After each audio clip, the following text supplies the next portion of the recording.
my pleasure to introduce the next speaker, Dr. Charlie Hayward from the UK, from Papworth Hospital at Cambridge in the UK. And he's going to talk to us about the current treatment of bronchiectasis. So thanks, Charlie, for coming. Well, I'm very grateful for the invitation to talk today. It's a huge honour to be asked to speak at an event of this nature. Certainly I'm not aware of any initiative in the UK. Can you hear me?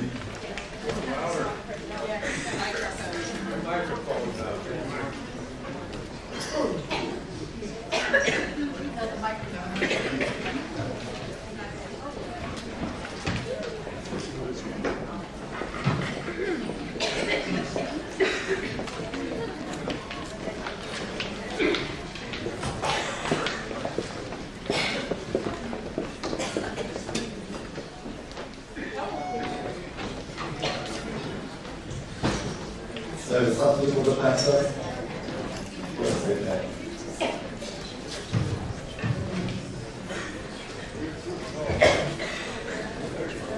So as people take their seats, again I'd like to thank the organisers for inviting me to talk today. It's a fantastic event and a real pleasure to see such a wonderful partnership between patients, healthcare providers, and very importantly, industry. Over the next 20 minutes, I'm going to talk about bronchiectasis treatment, but specifically antibiotic treatment. And later this afternoon, we'll be a talk about the importance of airway clearance, new factor treatments, anti-inflammatory treatments, and surgery. These are my disclosures. And so, as we've heard already today, bronchiectasis can result from a number of pathological processes.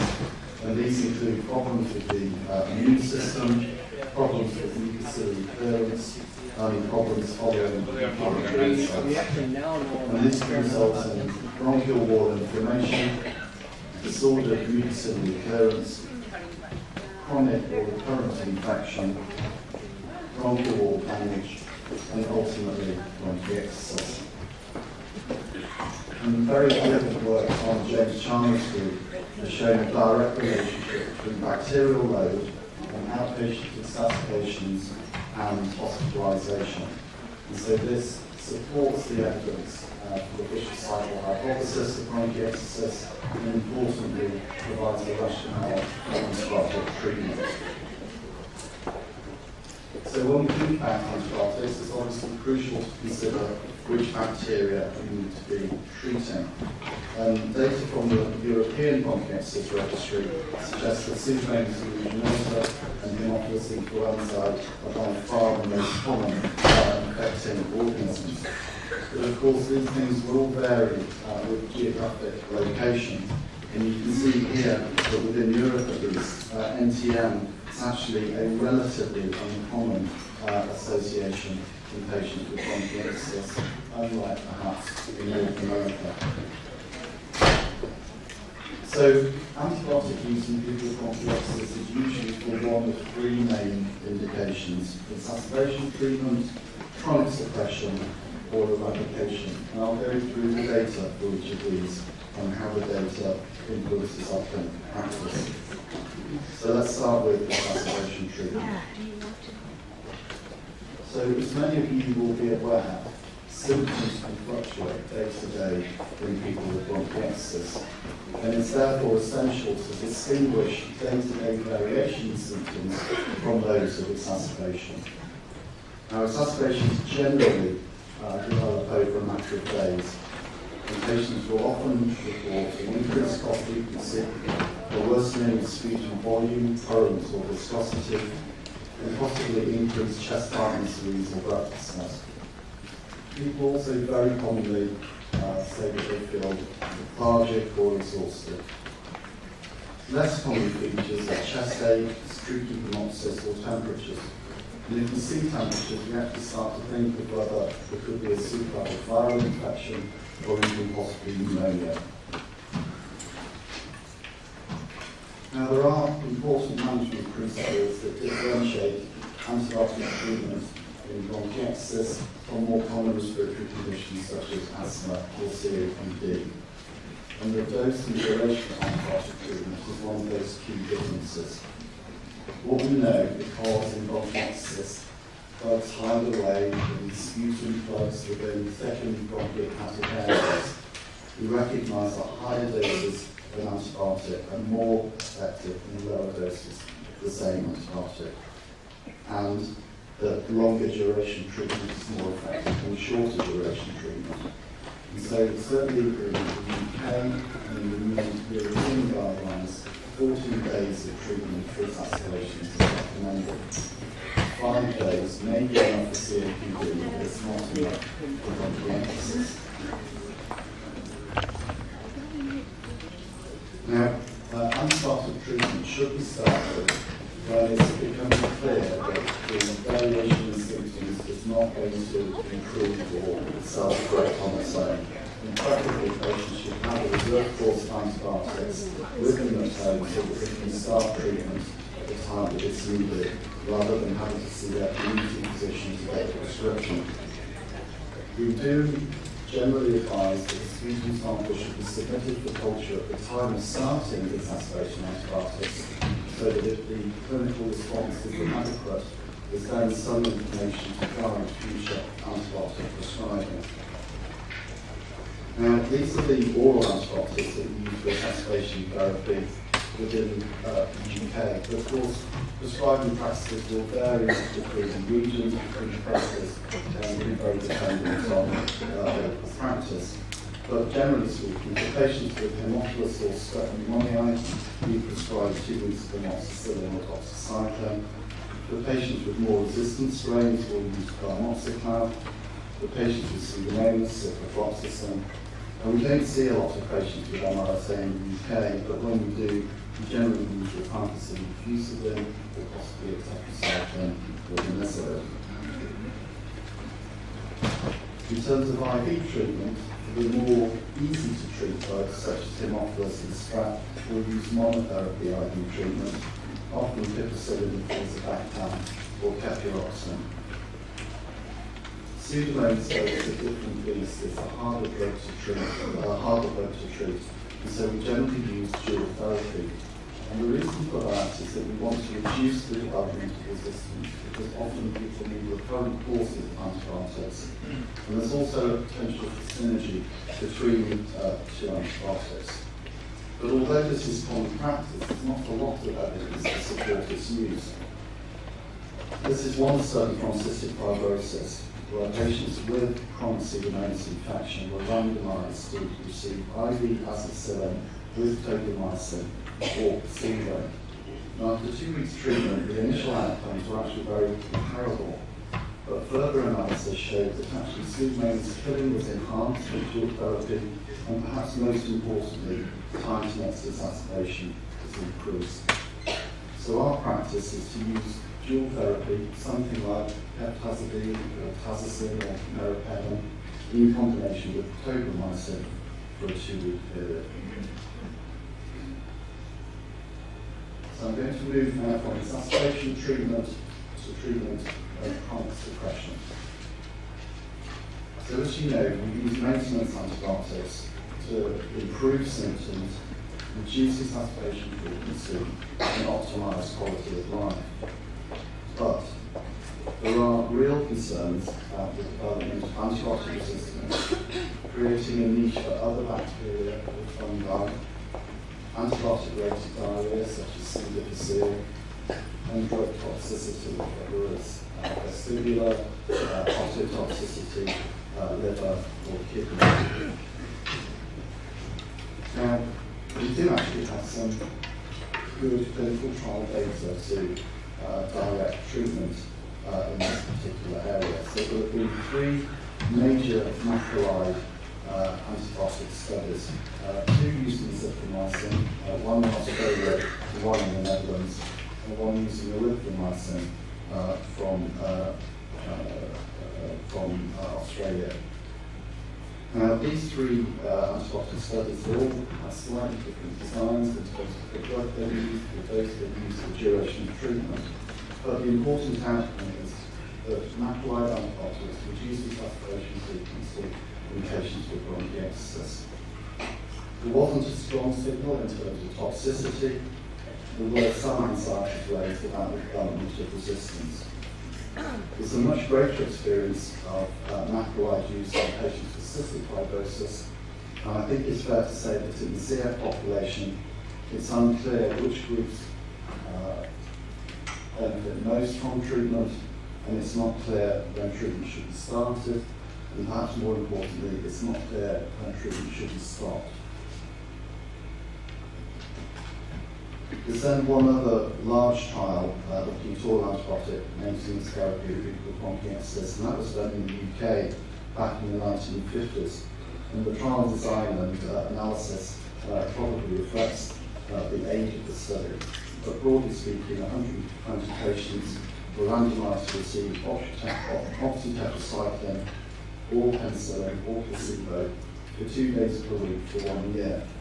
And although there was actually no statistical analysis performed in this paper, generally speaking, the antibiotic treatment resulted in a reduction in sputum volume and purulence, and improvements in time off work and days confined to bed. And generally speaking, the oxytetracycline antibiotic is more effective than the penicillin antibiotic. So now let's shift gears from oral antibiotics to inhaled antibiotics. And you probably appreciate there are huge benefits of the inhaled route.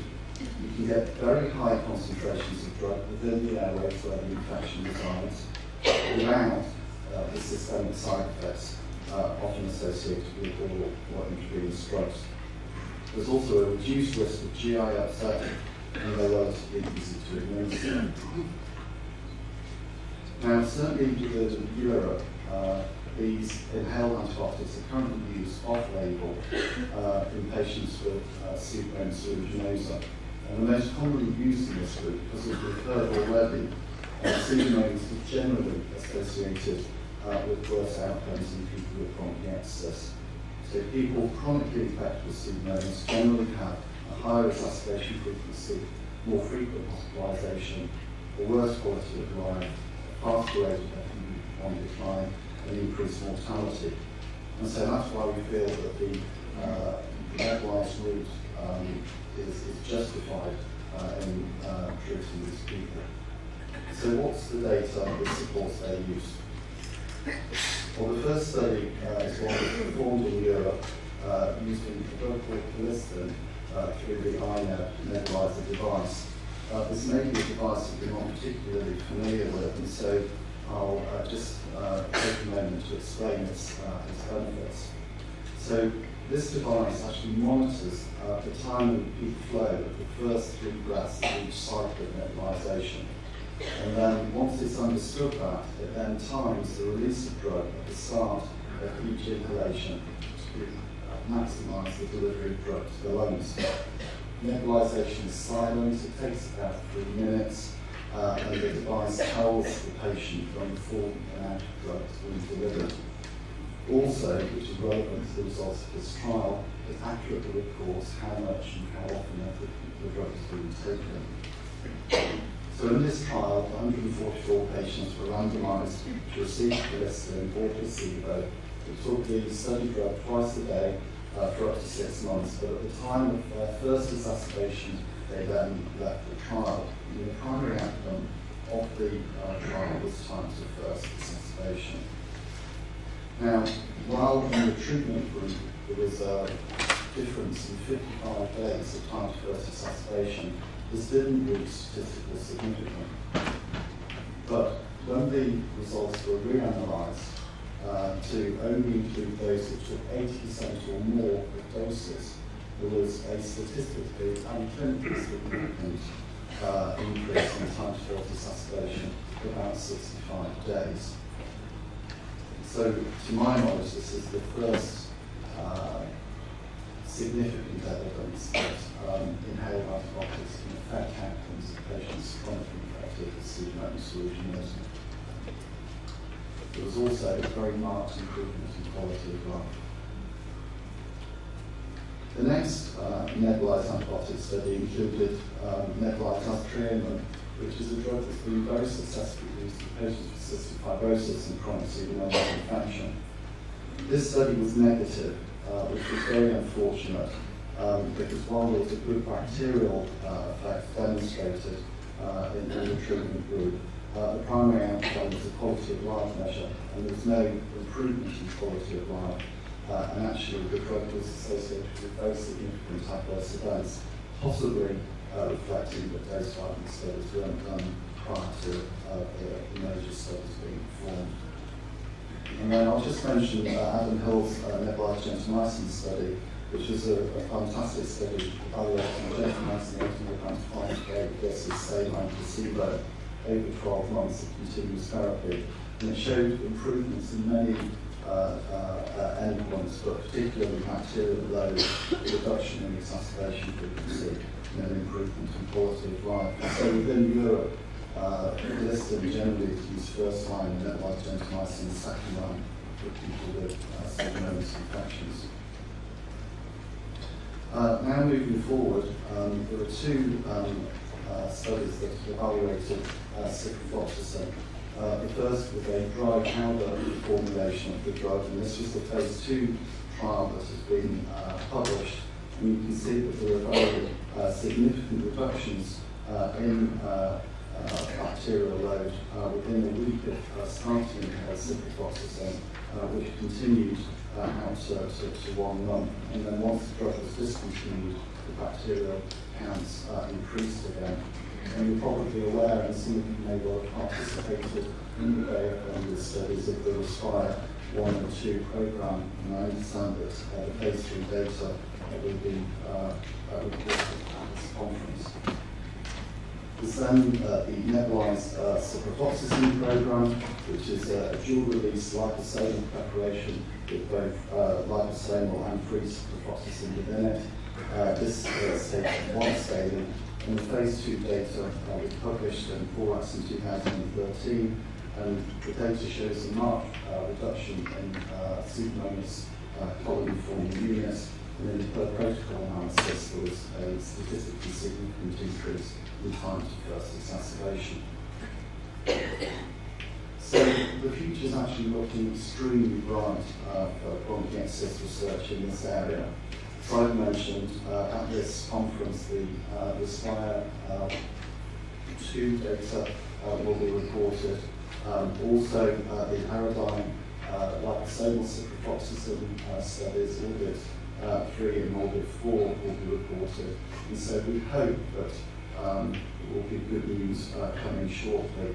But it is a very busy space. The INEB and Liston is entering further phase 3 studies in Europe, and this study will hopefully also come to the US. And Novartis, in collaboration with the European Union and academic partners, are established a phase 2 program bringing dry powder tobramycin to patients with bronchiectasis, and hopefully the phase 2 study is positive. That will also lead into phase 3 studies. So how should we use antibiotics for chronic bacterial suppression here and now? Well, the European Respiratory Society have just produced guidelines for use in Europe, and these are currently in press and they're about to be published. But generally speaking, they suggest that chronic suppression should be considered in patients that have 3 or more exacerbations per year. This threshold may be reduced for patients that have very severe exacerbations or a history of life-threatening exacerbation. As in all patients, general management must be optimised. There's no point prescribing antibiotics if airway clearance, etc. hasn't been optimised. In patients with chronic pseudomonas infection, we're recommending a trial of long-term antibiotics. If that fails, then one could use macrolides on their own, or a combination of long-term antibiotics with a macrolide. In patients that are chronically infected but not with pseudomonas, then first-line treatment would be a macrolide. Second-line treatment could be a long-term inhaled antibiotic such as gentamicin, or a different oral antibiotic such as doxycycline. And finally, just a few words about eradication. Eradication is generally suggested for patients that culture Pseudomonas for the first time because of the impact that Pseudomonas chronic infection can have on outcomes. There's only one randomized controlled trial that I'm aware of, and this was recently performed by Orioles.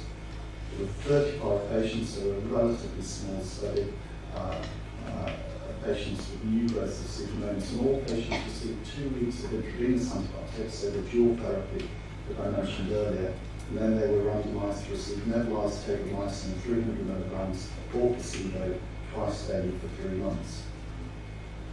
And after 1 month of treatment, there were relatively high numbers of patients that were free of Pseudomonas, but after 12 months, actually only 55% of tobramycin treated patients were free, but even less, 29% in placebo group, and that was a statistically significant difference. And it was also noted that the tobramycin patients also had fewer exacerbations and fewer hospitalizations. So going back to the ERS guidelines in terms of antibiotic practices for eradication, well, there's really no agreement on the best regimen. You can see that there are 3 suggested approaches here. Within our own practice in Cambridge in the UK, we offer 2 weeks course of paroxysm after first identification of Pseudomonas. And if that doesn't go, we generally suggest 2 weeks of intravenous antibiotics followed by inhaled antibiotics. So it's a whistle-stop tour of antibiotic prescribing in bronchiectasis, looking at exacerbation treatment, chronic suppression, and eradication. And what we aim to do is to reduce bacterial load from this to something more like this. Thank you for your attention.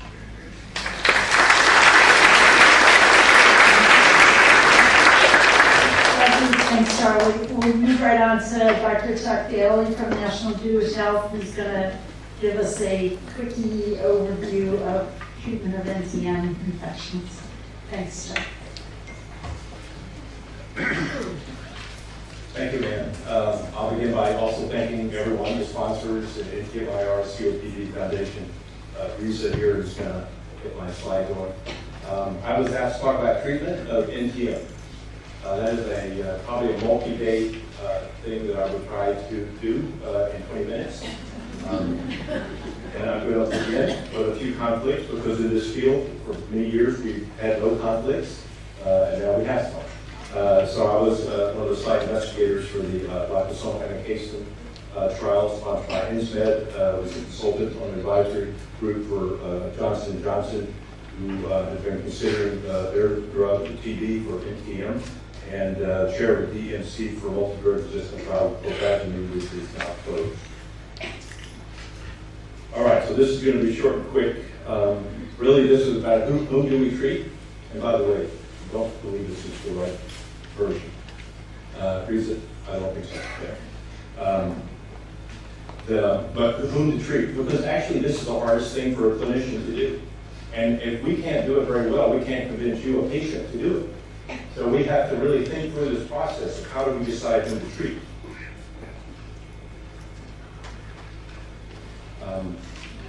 And so I'm going to go through the way I look at it and the way I think many of my colleagues here do, as well as those steps toward treatment. Then I'm going to really focus, though, on 2 NTM, and those are the most common, the ones most of you know about. And that would be these 2 complexes, Mycobacterium complex and Mycobacterium abscessus complex. We're not going to talk about all of these others, and this is a partial listing of NTM that have been reported to cause lung disease. And so you can see the problem from a physician standpoint. How do they know all of these? How do they know which ones are important?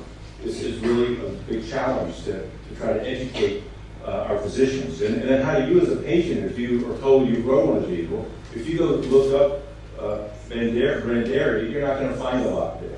The point being, we really don't know how to treat most of these organisms. But we do have data that would support our treatment of MAC and Microbacterium abscessus complex. So we began using this ATS diagnostic criteria. This was put together a number of years ago. It's in the last statement from 2007. And it begins with a patient having symptoms. It's a different issue if someone just happens to have a positive sputum. We don't really know how to deal with that. This is someone who has cough, fever, weight loss, typical things that we see in lung disease with NTM. We then do a radiograph, and it should show the typical findings of either nodular bronchiectatic disease or cavitary disease that we see in some patients. But ultimately, that should lead to cultures, because this is a bacteriologic diagnosis. We really can't call this NTM until we grow an NTM. We currently recommend that you have at least 2 positive cultures before we call it NTM disease. Short of that, we have other terms for it: colonization, indolent infection. It may be that all patients will eventually progress. We have terrible natural history studies at this point. If we can't get sputum, because some people don't make sputum, we will accept 1 positive lavage bronchoscopy specimen.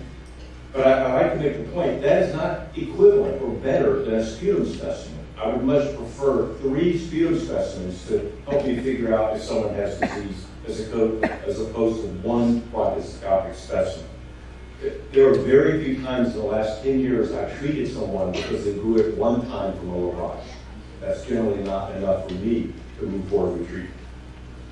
So where does this 2 positive cultures come from? So it comes from a study in Japan that looked at patients with MAC, and they showed that 98% of the patients who had 2 or more positive cultures progressed in follow-up. But the follow-up was fairly short too, about a year. So that would suggest 2 or more cultures, you will progress. But the devil's in the details. These are mostly cavitary patients with extensive disease. That may not be you. It may not be one of my patients who may have less disease. We showed among our cystic fibrosis patients in Denver that if they had 1 or more positive cultures for MAC, that only 38% progressed over almost 4.5 years. We can't necessarily use that definition perhaps in all patients, because it really was in response to people who had much more extensive disease. And then Dr. Go, who is here today, he published that if a patient without cystic fibrosis had 1 or more positive cultures for MAC, only 14% progressed over a median of 16 months. So the truth is somewhere in between. And we have to be more refined, I think, in our ability to tell a patient, you have disease from this, you're likely to progress, or you're unlikely to progress. And it looks like it varies much more than we thought previously. So someone comes to me, they've grown mycobacteria. And now I have to decide, do I want to treat them or not? So they meet the diagnostic criteria, and we're going to discuss treatment. So what do? I look at the patient. Not all patients are the same. Does this particular patient have an increased susceptibility? We've heard about some of those earlier this morning. Are they symptomatic? Because if they're not symptomatic, you and I know I can make you symptomatic by taking 3 drugs or 4 drugs. The extent of the radiograph, I personally find very helpful. If I see extensive disease, and particularly over time, if I see progression already when someone sees me, then cat's out of the bag. They're progressing. This is someone that I'm going to treat. The organism matters, and in the previous guidelines, we struggled with how to include the organism in terms of a disease definition, and ultimately we didn't. We just kind of lumped them all together, all 170 species. But that's not right, and I'll show you data that shows that's not correct. The bacteriologic load, that's important. We showed that 98% of people who have extensive disease will progress in a fairly short time frame. So if someone smear positive, and thus a marker for high bacterial load, they are more likely to progress. Dr. Tino mentioned cavitary disease, more likely to progress. So those are factors that are important, but the organism is really important also. And we need to figure out how to better include that in our definition of who should be treated. And then ultimately, what's the goal? TB, the goal is cure. It's always cure. But when someone has NTM, it may not be cured. It may not be realistic. So what is it? Is it cure? Sometimes I can achieve that with my patient. Is it bacteriologic conversion, just going from a high bacterial load to a lower? Hoping that correlates with improved symptoms and maybe relief of symptoms. And can we slow progression? Maybe that's the goal for some patients, is let's just slow this down. So Ed Chan, who's here today, published with Mike Eisman an article kind of thinking about this idea of host. Some of this was presented earlier, so we don't need to go into detail. But there's probably kind of 2 things that happen. There's a susceptible group, and these are susceptible because they have cystic fibrosis, alpha-1 antitrypsin, COPD. Maybe they have the Lady Windermere syndrome. And then maybe there's this other group called the unusual dose. In fact, this is someone who is very healthy, and maybe got a very large inoculum, just overwhelmed their clearance mechanisms, and they end up getting ill. So there's a lot of overlap that exists among our patients. But some of these underlying conditions are things that I would be considering whether I'm going to treat or not in someone who I think is susceptible. This is the idea of the organism, and again, these are data from Jacob van Ingen and Dr. Go. When they spent some time with us, we thought about which organisms are the worst ones. You know, which ones are we more likely to see progression? So let's look at the Dutch data first. So what you see at the top of this figure, if 100% means that 100% of the time when a patient grows this from a respiratory specimen, it causes disease. At the bottom of the scale, 0 is it never causes disease. So in the Netherlands, if someone grew Mycobacterium malmoense, 32 out of 40 of the patients were felt to have disease. So it's a very pathogenic organism in the Netherlands. Sulgi was right behind it, 11 of 15, and Zasci 12 of 17. But now we can jump down to about 50% of the time. So abscessus was about 50% of the patients had disease, Xenopi 50%, avium 50%. And then at the very bottom, there's some organisms that when they were grown in a patient, they almost never caused disease. These are common water isolates, things in our tap water that we eat and drink all the time, but they don't usually cause human disease. So you might think in Korea it would be exactly the same. They're the same species, but it's not the same. There were no organisms that caused disease in 75% of the patients, and whereas in the Netherlands it was avium in about 50%, in Korea it was intracellular that was about 50% of the time causing disease. So it was varying from place to place. If we jump down again to the bottom, we see Cordoni, Fortuitum, again, water isolates seldom cause disease in our patients. So this is really important to the clinician and the patient, is which species you grow. The other thing I mentioned was goals. So if you were lucky enough to grow Mycobacterium tanzasii, which was discovered where? All right, you guys are good. Kansas. If you start them on a regular 3-drug regimen, treat them for over 12 months, the cure rate is over 95%. So if you're going to get a Mycobacterium, a non-tuberculous, this is the one you want. And I'm not going to talk about it because it's too easy to treat. What about MAC? MAC's a different story. You start a standard MAC regimen, you treat for 12 months beyond culture conversion. Look at the spread, 56 to 85% treatment success. Depends a lot on whether they have cavitary disease or not. Macrolide resistance, those kind of things do determine this. So now, this is a different discussion with my patients, because I can't say 95% anymore. And then we drop to abscessus. And we start a typical abscessus regimen. We'll talk about this in a moment. And now we see a really wide dispersion here, from 25 to 80% treatment success. You know, that's a very different discussion with the patient.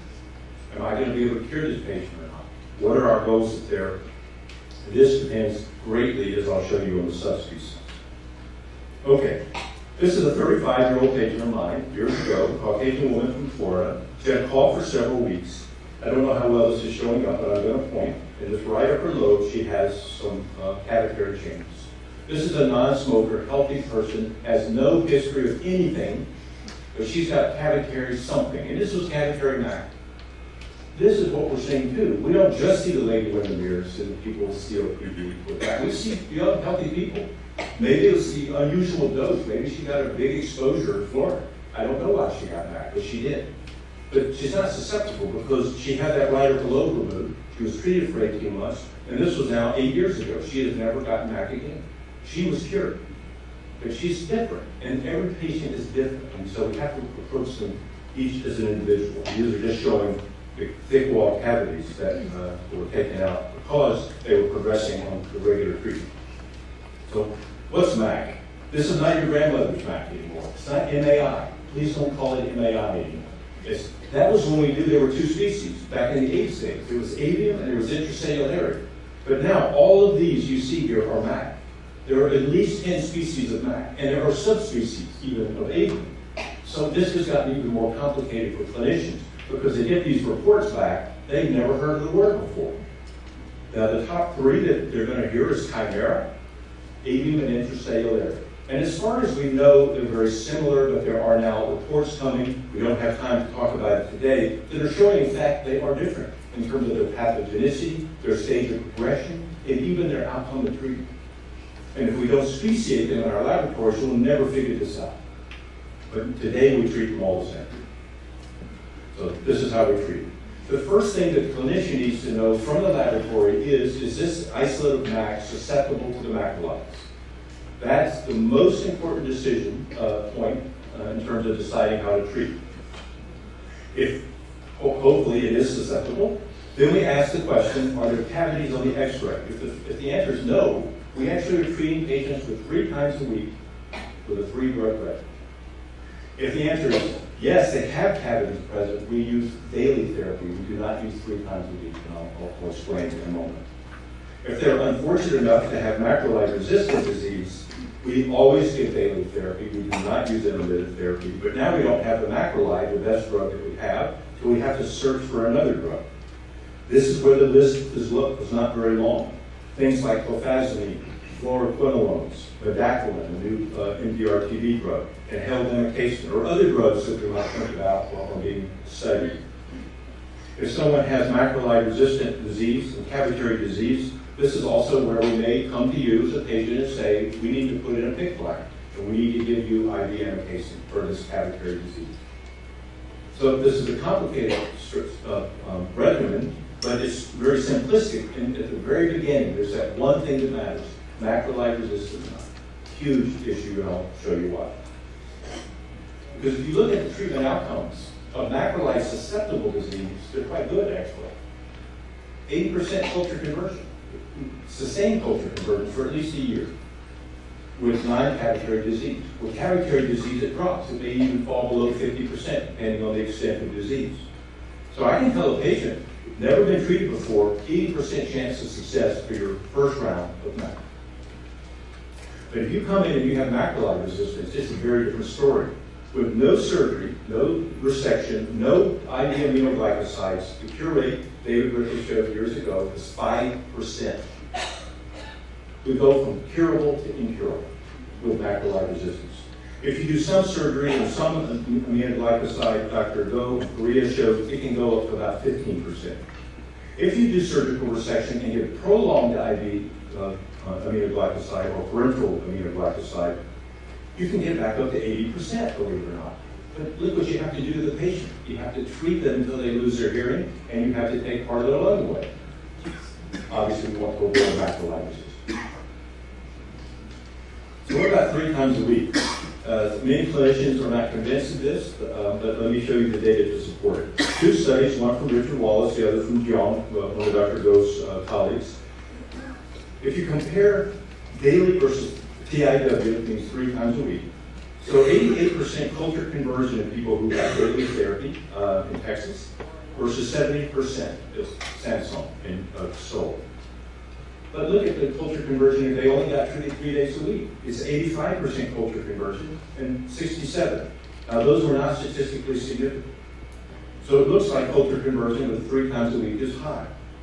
The other side of the coin then is what about drug toxicity? So if you look at the number of patients who had to have, or proportion who had to have a modification because they had some kind of intolerance or side effects, it was 80% in those who got daily therapy in Texas versus only 3%, highly statistically significant. In Korea, it wasn't quite as spread. It was 46% with daily therapy had a regimen modification versus 21% with 3 times a week. So clearly, it looks like we have similar activity in terms of culture conversion, but 3 times a week is less intolerant to the patient. There are 3 other points I'd like to make that may push you to use 3 times a week. One is in a study that was published years ago, they showed that there was a much lower rate of culture conversion in people who had cavitary MAC. It was only 4%. It was 24% in those who had non-cavitary disease in this study. So cavitary disease, that's why we say don't use it in cavitary disease. It doesn't work.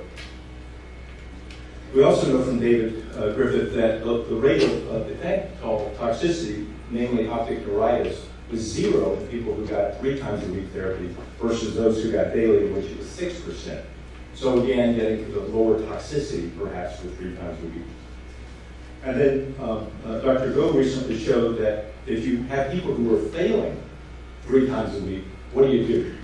He put them on daily therapy, and about 30% just by changing them from intermittent to daily then converted to culture. So it doesn't work for everyone. And if you go to daily as your first response when they're failing 3 times a week therapy, you'll culture convert about a third of those patients. So 3 times a week, I would say, is a useful approach, I think, for our patients. Very high completion rate. Okay, now we're treating our patient. What's going to happen? There are 2 studies I'm showing here. One from Richard and David and Julie from University of Texas. The other's from Northwestern. They found slightly different things. If you look at microbiological recurrence after sputum conversion, so I started the patient on therapy, the culture becomes negative, we all do a high five, we've got culture conversion, what happens? Well, about 14% of patients still on therapy will become positive again. So I call that a treatment failure. But I think the more shocking number is after completion of therapy, 50% recur. 50% recurrence. If you look at Northwestern, it's 25%. So the truth is somewhere between 25 and 50% recurrence. And probably the more striking thing from these studies was when they recur, is it the same strain or a different strain? And using pulse field gel electrophoresis, which is a genotyping methodology, while still on therapy, 50% had a different strain. After completion of therapy, when they recurred, 75% had a new strain.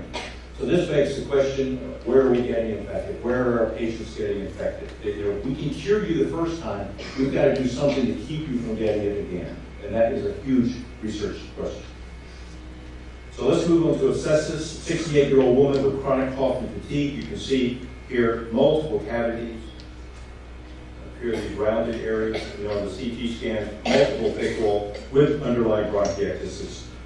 She was diagnosed with sepsis. She died about 9 years later on continuous IV therapy, unable to get rid of sepsis, no matter what we did. I hate sepsis. Evolving taxonomy. Clinicians hate it. They don't know what sepsis is anymore. The name keeps changing. David Griffith did a nice editorial entitled, "Pleased to Meet You, Hope You Guessed My Name." And he was talking about this evolving name. What is sepsis? Well, it started off with the name of sepsis in 1992. In 2006, there was a call to split it into 3 species of sepsis, Maciliense, and Bolletii. Because of a naming violation, kind of a technical issue that occurred, Maciliense name was formally removed, and it was collapsed under one name, Bolletii. So now we went from 3 to 2 species. However, they were different organisms. That was a total mistake. Laboratories in the U.S. today, some still follow that convention, and they tell you, the clinician, and you, the patient, you have Bolletii, but you don't have Bolletii. Because what you have is what's, in 2013, there was a call to break them back out into our subspecies. That has now been formally requested. That is what it is. And most labs are now going back to what they were doing in the past, if they can. But most clinicians in this office, the lab that reports to you will only tell you it's sepsis or sepsis colonia. It will not even tell you which of these subspecies your patient has. And that is really a problem. Why? Because they're different. And there's this thing called an urn gene. And an urn gene, what happens is when you take the organism and you incubate it in the presence of azithromycin or clarithromycin, the gene gets turned on. It makes the organism resistant. And this begins in 3 days. And by 14 days, it's totally resistant. So when you give the treatment, you actually induce the resistance. About 80% of the strains of subspecies of sepsis have this gene. None of Maciliense, and probably all of Bolletii so far. So that's going to have, in a moment, I'll show you a significant impact on treatment outcome, whether that gene is present or not. So with avium, that first branch point was there macrolide resistance. It's the same here, but it's inducible resistance we're talking about now. It's this urn gene. Is it present or not? If it is present, then it's probably sepsis and Bolletii. So we usually would treat sepsis with a macrolide, 2 or more other drugs, IV amikacin. But if it has an urn gene that's functioning, I don't know that the macrolide is working anymore. So we can't count that anymore. You may still give it as a clinician, but you don't know if it's working or not.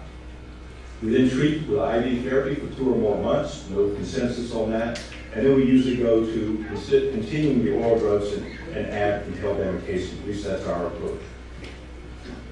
If it's Myceliense, you give the same, but now the macrolide, you can count on, it's working. So that means you only have to find one other drug, because as with MAC, it's really the same drugs, except a few IV drugs thrown in there. So this is a very complex thing to talk about in a short time period. But the point being, macrolide matters tremendously in the outcome of the patient because of whether or not the organism has the induced fever. And here's the data. Dr. Go, again, Liu and Ru, who looked at cystic fibrosis patients, they divided the patients into subspecies of sepsis versus Myceliense. Now, the studies are small, these are the number of patients, but what I want you to look at are the bolded numbers, because those are the results in the Myceliense. 88% conversion of sputum compared to 25% if it was subspecies of sepsis. In Dr. Liu's study, 96% conversion versus 42%, and in France, 86 versus 25. A huge difference to your patient depending on the species they have. And most of our labs in the US don't tell us the species. All right. For time, end with one final thing. If I can't cure most of my patients, and this is usually in reference to sepsis, then we do consider surgery. This is another one of my patients, 56-year-old woman, had hemoptysis, and actually was diagnosed with both MAC and sepsis. We were able to cure the MAC, but we could not get rid of the sepsis. So what you see here is pre and post-op. Here she has right middle lobe bronchiectasis. That's a little bit here, nodularity. And what you see here is her post-op after video-assisted thoracoscopic surgery. We were able to cure her sepsis. So now she's cured of her MAC and her sepsis. There are 2 studies that looked at the addition of surgery to cure. One again from Korea, one from our group, with Julie Jaron in Calgary.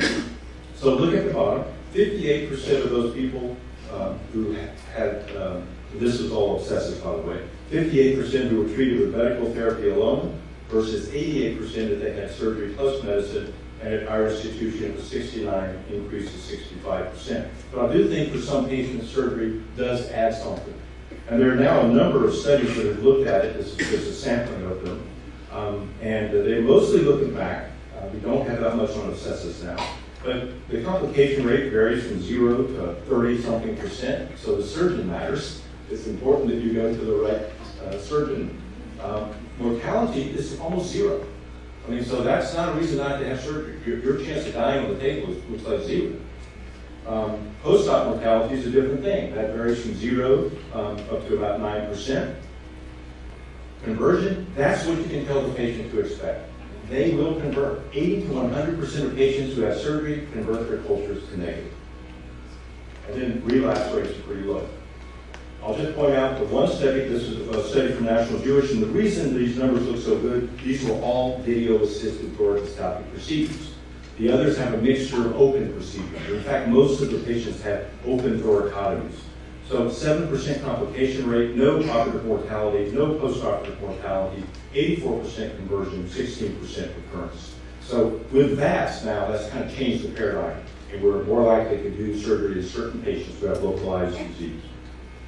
I'm going to end by basically saying what we've heard this morning. There's a lot of NTM out there. There's more NTM than TB in Canada and the US for sure. What I really want you to believe is the species matters. For us to treat you and be able to give you what you should expect in terms of culture conversion, we need to know what species you're infected with. So that means your laboratory has to tell your clinicians, and it has to be precise speciation. That is not happening like it should. And ultimately, we don't like our outcomes, but we need better outcomes, and we need to learn how to prevent this from happening so that 50% recurrence rate goes away. So with that, thank you. Can you shout it out while we're bringing the microphone? So I have a question about a phrase that Dr. Daly used, residents in endemic areas. How closely do you define that? Like, is that the state level, like New Hampshire is an endemic area? I don't know. But I think that the point is you can live in Antarctica or you can live in Hawaii. and that it does matter where you live, but I honestly don't know that I can define it. In fact, I'll ask my epidemiologist colleagues to try to help me do that. Thank you. We should move to the UK.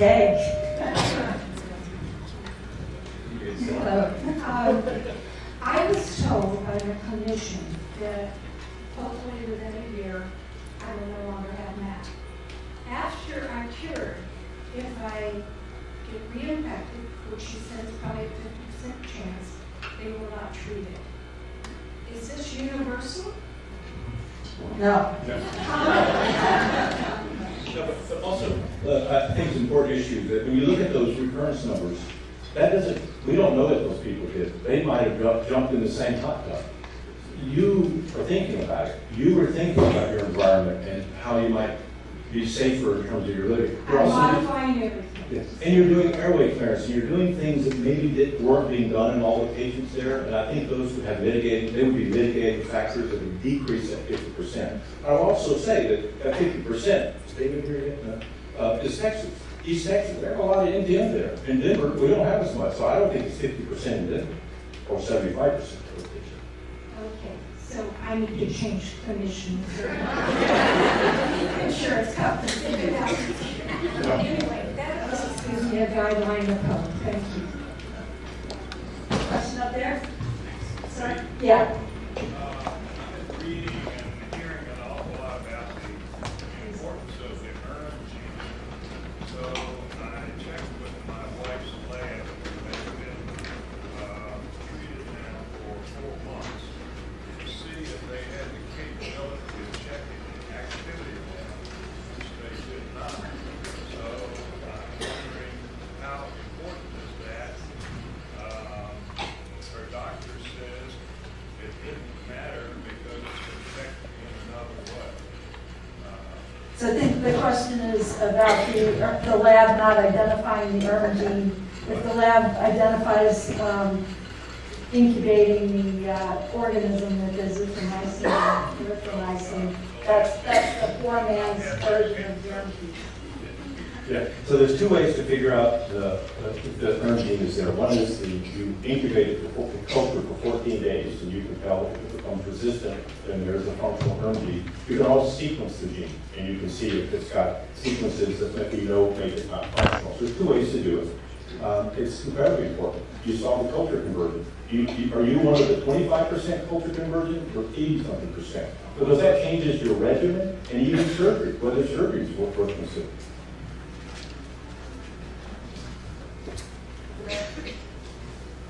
It's a blue shirt. The lady with the blue shirt. Just keep laughing. Screen.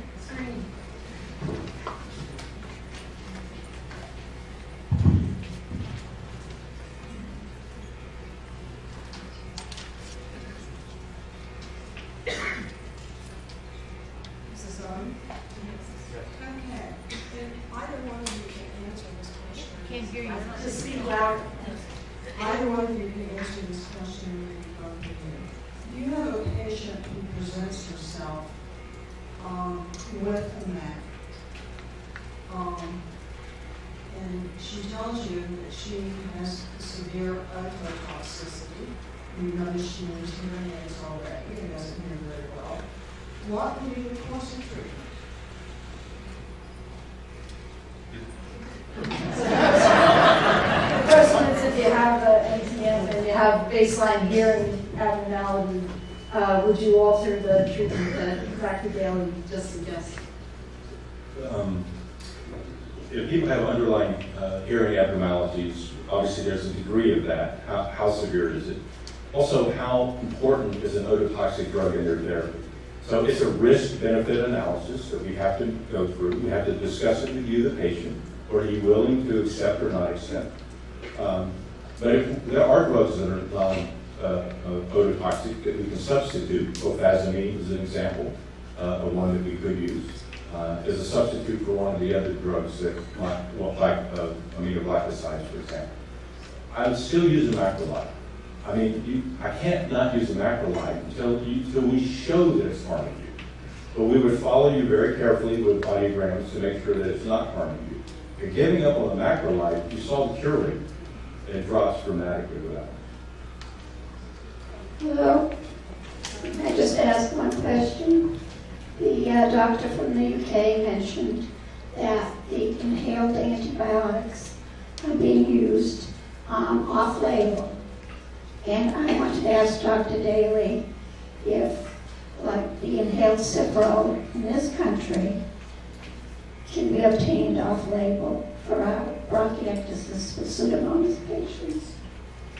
I could probably, and we're going to talk about the status of those trials a little bit later, but the answer right now would be no, because they're still on clinical trial. Somebody up there has a question.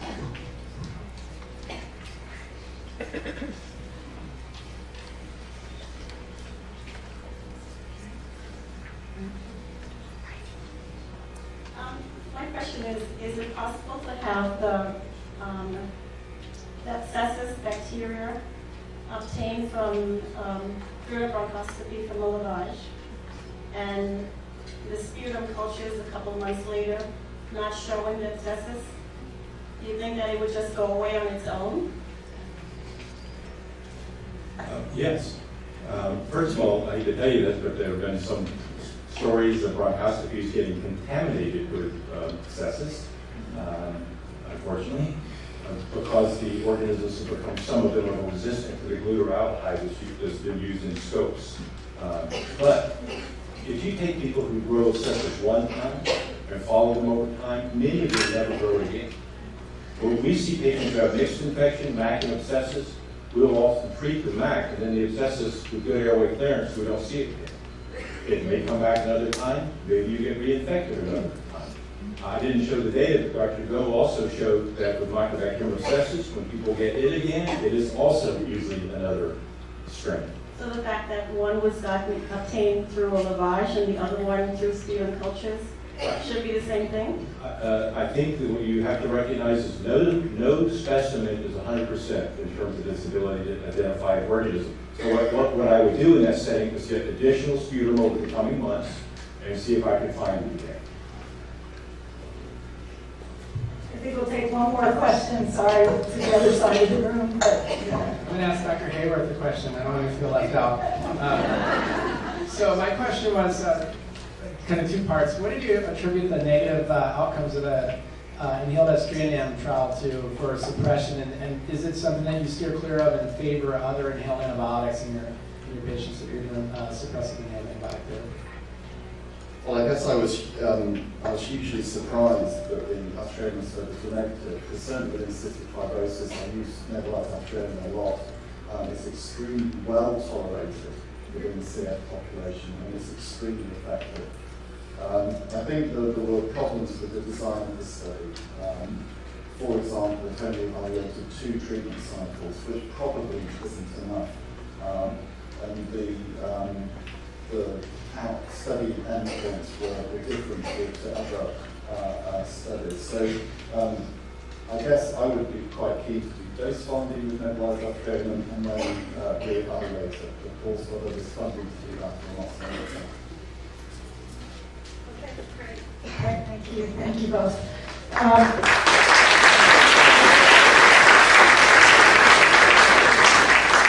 So the next talk is a hot topic, I would say, what to do about environmental exposure to NTM and can it be mitigated. And I'm pleased that we have Andy and Rachel Thompson, who are both our U.S. and our Australian expert in this area, are here to discuss this. So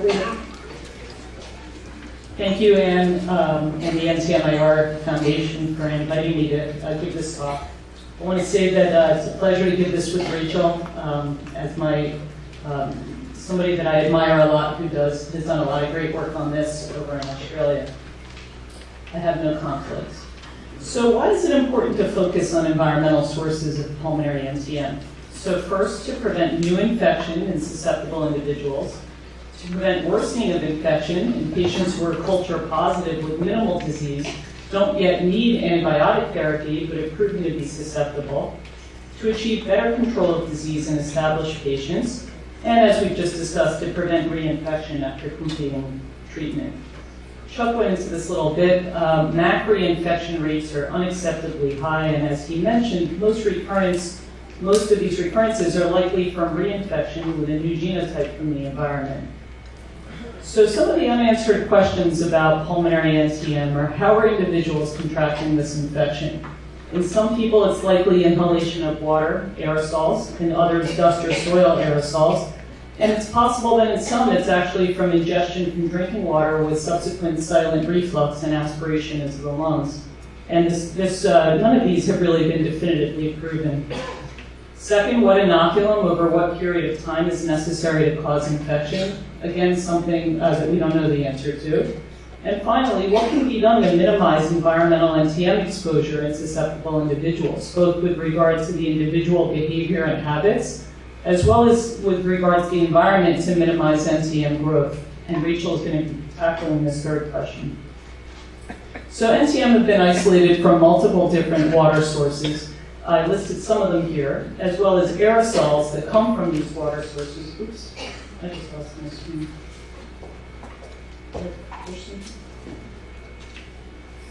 You guys have it? That's it, come on. Oh, there it goes. You got it back. Thank you. There we go. Thanks. So aerosols that come from these water sources, and also from soil, both natural soil as well as commercially purchased potting soil, and also from house dust. So the environments of concern for NTM transmission are those that have proven capacity for NTM growth, those to whom humans are exposed, those capable of aerosolization, and also ingestion. And I listed some of those most common environments here: showers, hot tubs, indoor pools. We've talked about these. Humidifiers, both freestanding as well as those attached to the central heating units of homes. We did culture those humidifiers on the central heating units and found NTM in them. CPAP machines, heater-cooler units used during bypass for cardiac surgery, garden soils, house dust, and possibly also drinking water. So NTM are hardy. They're resistant to most disinfectants, such as chlorine and chloramine. They're relatively heat resistant, and they grow optimally in warm water. They're associated, I think you asked about this, about water turbidity. So they are associated with water turbidity and with higher organic carbon concentration because they actually attach to the particulate matter within water as well as to plumbing biofilms. And they use the compounds as nutrients, and they actually survive at relatively low levels of these nutrients. They're also readily aerosolized because they're hydrophobic. So as disinfectants kill off competition from other bacteria, NTM have a survival advantage because they're protected against these disinfectants by their lipid-rich outer membrane. And this was demonstrated nicely in a study of hot tubs in Australia, where the bacterial load excluding NTM was quite low, and the load of NTM was 10 to the third to 10 to the fourth higher than that. So factors associated with survival of NTM in water is quite complicated. It depends on the source of the water, surface water versus groundwater, transit time, stagnation, the surface of the pipes, the material by which the pipe is made of, nutrient levels, turbidity, the residual, the disinfectant. As you get further from a water treatment plant, the residual levels of disinfectant go down. And then temperature and changes in temperature. There's also a lot of work being done now looking at free-living amoeba, which are protozoa found in water. And NTM likely use these amoeba as a vehicle for protection and even for replication. And in one study of a drinking water network, over 80% of the amoebal cultures carried high numbers of NTM. And you can see in the picture on the right different amoebal isolates with the little pink NTM in the center. So these amoeba may be helping NTM to survive. They may help them resist inactivation by chlorine, and they may actually train NTM, in a sense, to survive within human macrophages in the lung. There was one study that showed that M. avium cells grown inside these amoeba were more virulent. So more work is being done and needs to be done to understand this relationship. So patients often ask, and I know this is a really debatable, hot topic, about whether they should shower or not. We could do a whole pro-con debate on just that question. What I can tell you is that showerhead biofilms definitely harbor high numbers of NTM. We did a study of over 40 homes in the Philadelphia area. 90% of the homes grew NTM, and the NTM, and most of them in the showers, as well as the kitchen and bathroom sinks. And the NTM was genetically identical to the NTM that we grew from the respiratory tract of the patient living in that home in 50% of cases. And that work was done by Richard Wallace and Joe Falkenham, as well as myself. So in trying to understand how avian numbers in household plumbing get so high, we investigated the hypothesis that hot water heaters are serving as incubators for NTM within household plumbing. And to do this study, we went out to the Schuylkill River, which is the main water source in Philadelphia. Greg Tino knows it well. I'll tell you that when I went into the river to do this with our research nurse, the mud came up to my mid-thigh. That's what the bottom of the Schuylkill River is like. We found very low levels of ammonium in that water. And then we couldn't access the treatment plant or the underground pipes, but when we went out to some cold water sources only in the vicinity of where our patients lived, we found no NTM. When we then went to their homes and cultured pure cold water sources from their homes, again, no NTM. But when we went to the water heaters, about half of them had very high numbers of NTM at a mean concentration of about 10 to the third CFU per ml. Water then goes through different hot and cold water pipes out to the taps, and at the taps it then gets mixed between hot and cold. And those taps, again, as I told you, grew very high numbers of NTM. So looking more closely at the water heaters, what we found is those kept at lower mean temperatures, on a mean of about 90 degrees Fahrenheit, were the ones growing the NTM. And those kept at a higher mean temperature did not grow NTM, with a mean of about 110. When we then went to the homes that grew NTM and tried to turn up the water heater temperature with a goal of about 120 degrees Fahrenheit, we were able to either eliminate or markedly reduce NTM numbers in the water. So the heat killing of mycobacteria is extremely complicated. Different NTM have different heat susceptibility, and conditions in a hot water tank are not uniform. They vary over time, they vary depending on location within the tank, and sediment levels vary in hot water tanks, and that may also affect growth of NTM in these tanks. So I don't know that we can make a recommendation for sure to turn up water, but Rachel's going to be, water temperature, but Rachel's going to be discussing this a little bit more. So hot water is not the only problem. NTM has also been cultured from cooling towers and may be aerosolized via air conditioning units. There were 3 different studies done in 3 different countries, in the US, in Spain, and in Finland. And in these studies, very high numbers of NTM were actually found in these cooling towers. So I think this is another area worthy of more discussion. Just want to spend a moment talking about NTM and aerosols. So the aerodynamic particle size of NTM is quite small, 0.5 to 5 micrometers in diameter. So as you go through the respiratory tract, you get to there's about 24 branches of airways that go out to the lung. And NTM are definitely sufficiently small to reach those lower airways. And Rachel Thompson and her group in Australia did a study where they used something called an Anderson air sampler, which mimics these different levels of penetration into the respiratory tract with culture plates set at different levels. They put these into showers and did find that the aerosols that come from the shower did grow NTM, and some of them matched the patient isolates. So I hope I don't get too much slack for this slide, but I felt that I wanted to mention it. I have a cohort of patients who are dentists or retired dentists. They all happen to be male, and I don't know if the other clinicians in the audience have noticed the same thing, who have NTM infection. So you have one? Yeah. So this raises the question of, is the dentist's office a potential location where people are being exposed to NTM? One study was done in Germany, which looked at 21 dental units in 10 different offices, and did show quite high concentrations of NTM in water. And remember, background water, except for hot water heaters, generally doesn't grow NTM very easily. It's usually in biofilms. So the fact that they could grow it in the water of the dental equipment is quite significant. And I raised this question of whether dental work may be a time when susceptible, and I use the word susceptible, individuals are being exposed to NTM via either inhalation or possible aspiration. So, I'm going to leave you with the thought that different types of NTM may have different preferred environmental niches. So M. intracellulare has actually not been found in water. This has now been shown in multiple studies. It's linked to soil, household dust, potting mix, peat moss. M. chimera is the organism implicated in the hospital water outbreaks and in the cardiac surgery heater-cooler unit outbreaks. M. xenopi, as we've seen, is more common in Europe and in Israel.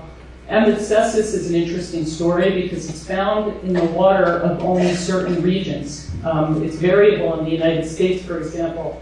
In our study in the Philadelphia region, over 40 homes, we found 0 abscessus in our water.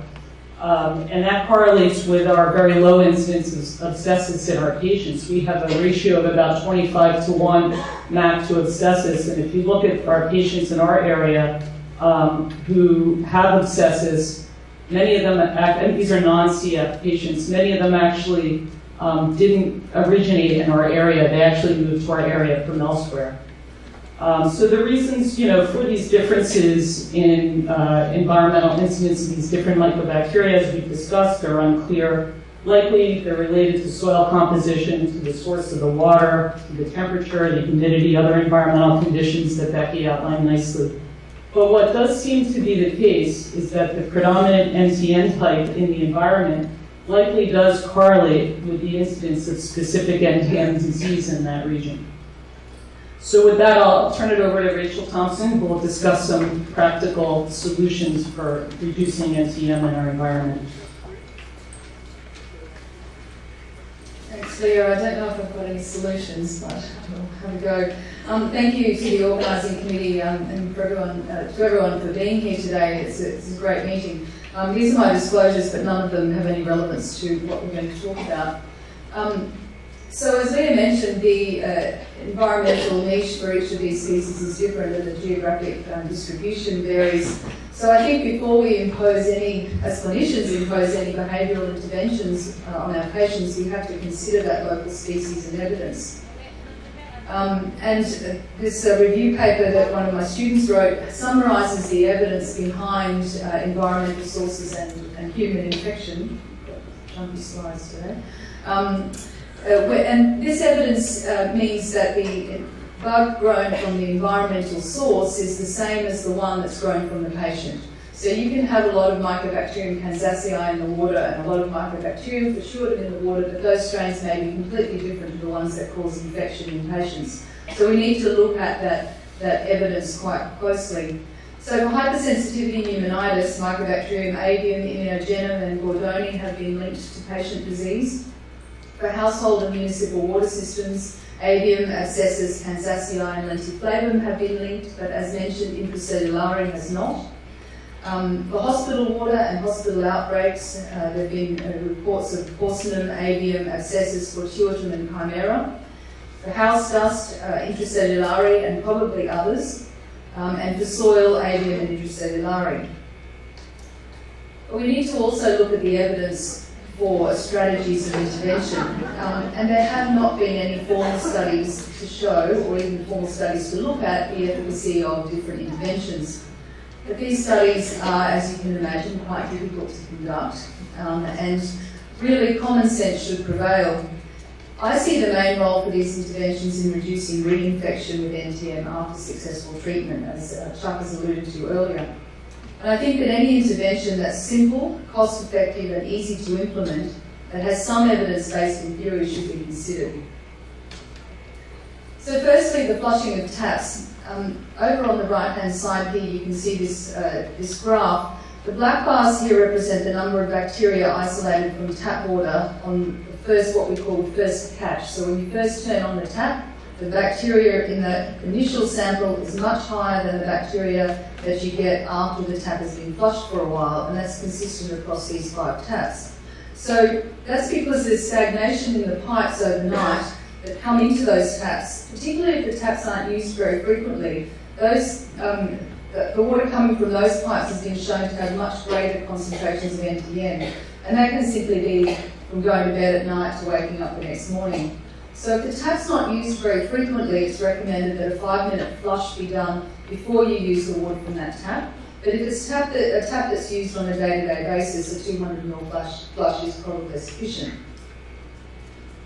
These little mesh aerators are the things that screw onto the end of your taps. And mycobacteria, as we know, as we've heard today, can form biofilms. So they attach onto the metal parts of these aerators. And because there's such a large surface area, the mycobacteria form the biofilm and grow within that biofilm and proliferate. So when you flush water through it, you flush through the mycobacteria, and you can actually get quite a lot that come through those aerators, much more than you get through water that comes without the aerator.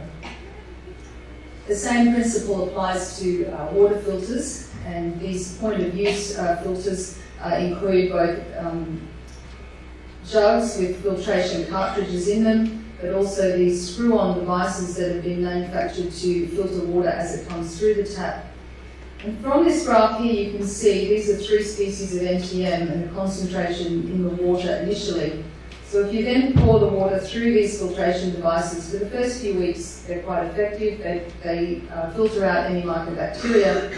But after that time, once they've attached to the filtration beads or the carbon filters within either the cartridge or the device, the mycobacteria start to grow, and then after 3 to 4 weeks, you get a significant increase in the number of NTM that come through, and this is avian.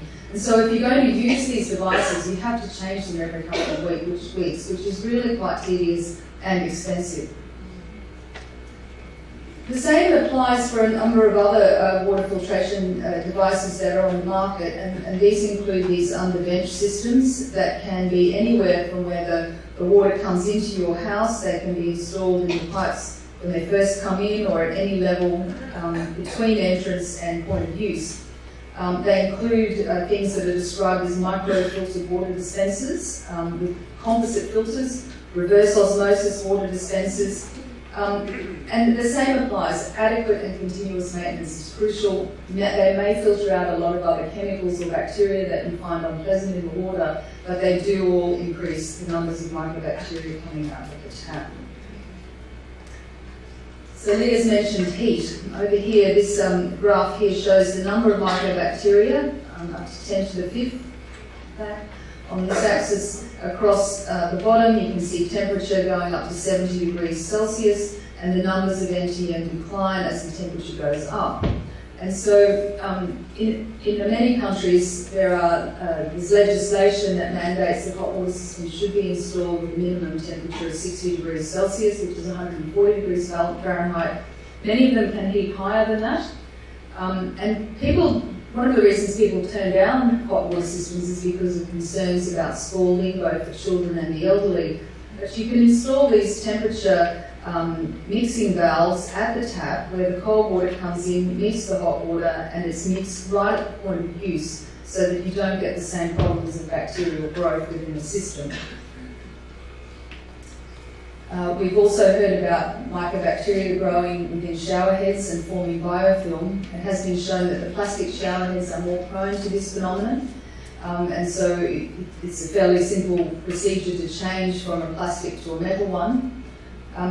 Some people have recommended soaking the shower head in vinegar, and that's easy if you can unscrew the shower head and soak it in vinegar to remove NTM. But it's easy also to just fill a bag of water with vinegar and wrap it around the shower head like this. But it does need to be repeated regularly in order to be effective.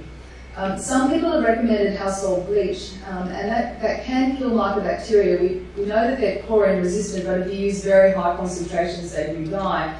But there has been some suggestion that the ones that aren't killed do regrow and that they have a higher resistance to chlorine, so it may actually have a negative effect in the long run.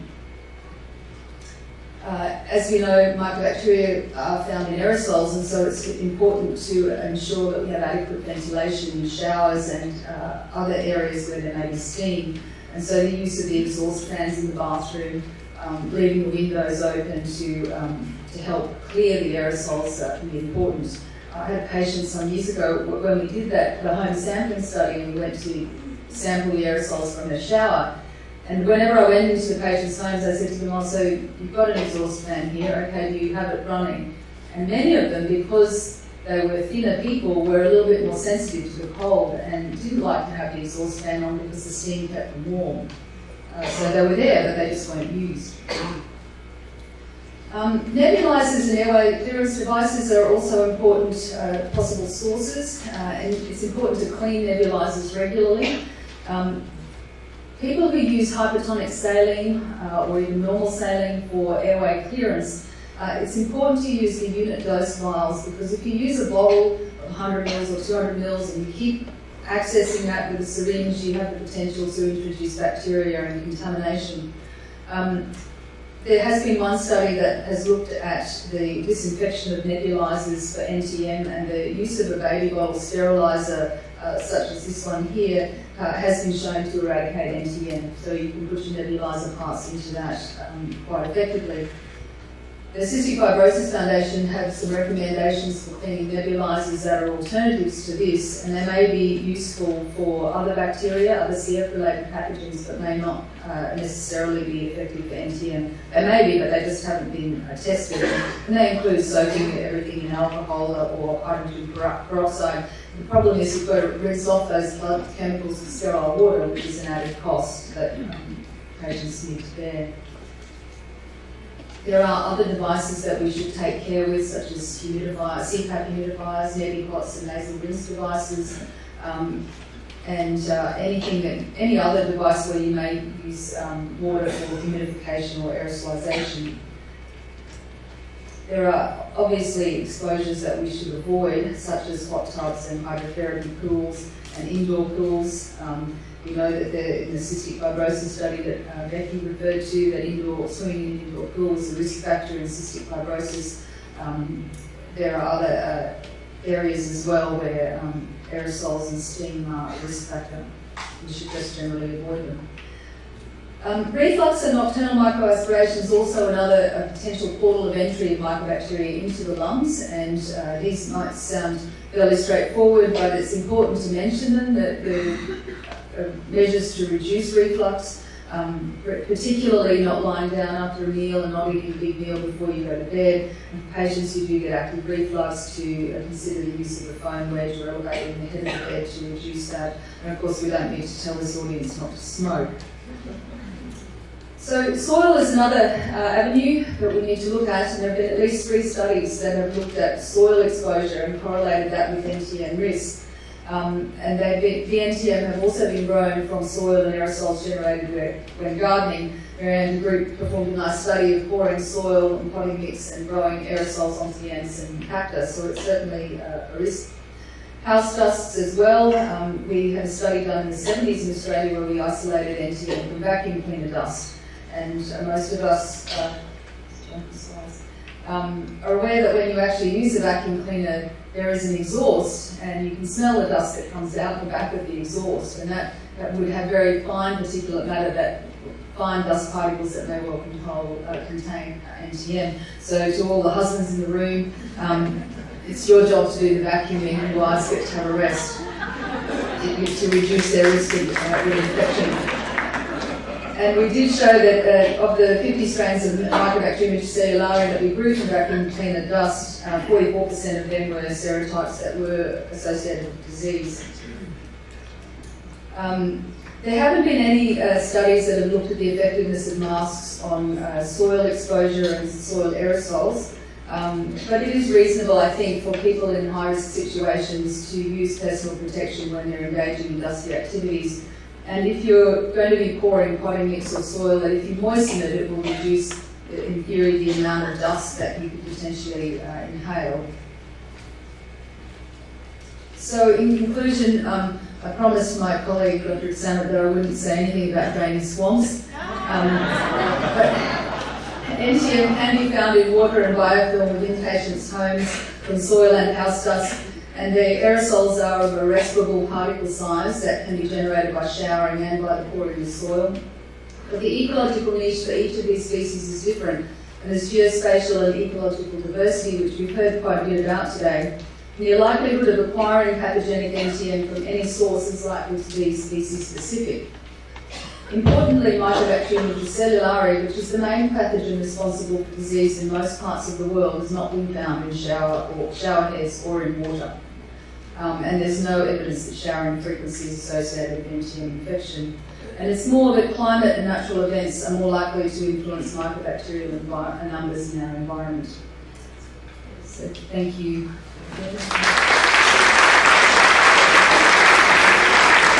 Thank you. We're going to move on to the next part. We'll take questions after the final talk of this session. So we've now heard about the antibiotics for the various infections and how to avoid potentially reinfection, particularly with NTM. But now we're going back to basics, which we need to emphasize the things other than antibiotics that patients need to consider in treatment of these diseases. So I'm pleased to introduce Gloria Nadrizzo-Harris from New York University, who's going to cover this topic of therapies other than antibiotics. Thank you, Anne. I'll try and catch us up a little bit on time.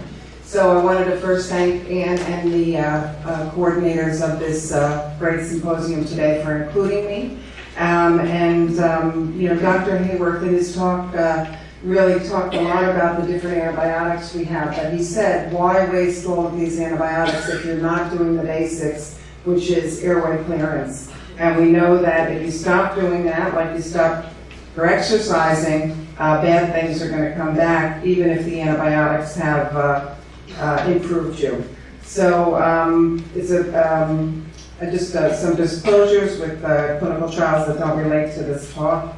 All right, so we're going to talk about therapies other than antibiotics. It's going to really be a quick overview because there's not a lot of evidence out there for non-CF bronchiectasis in this area. But airway hygiene, mucoactive agents, bronchodilators, something briefly on anti-inflammatory, and then I'll do also a little summary on surgery, even though Chuck already mentioned surgery for M. abscessus.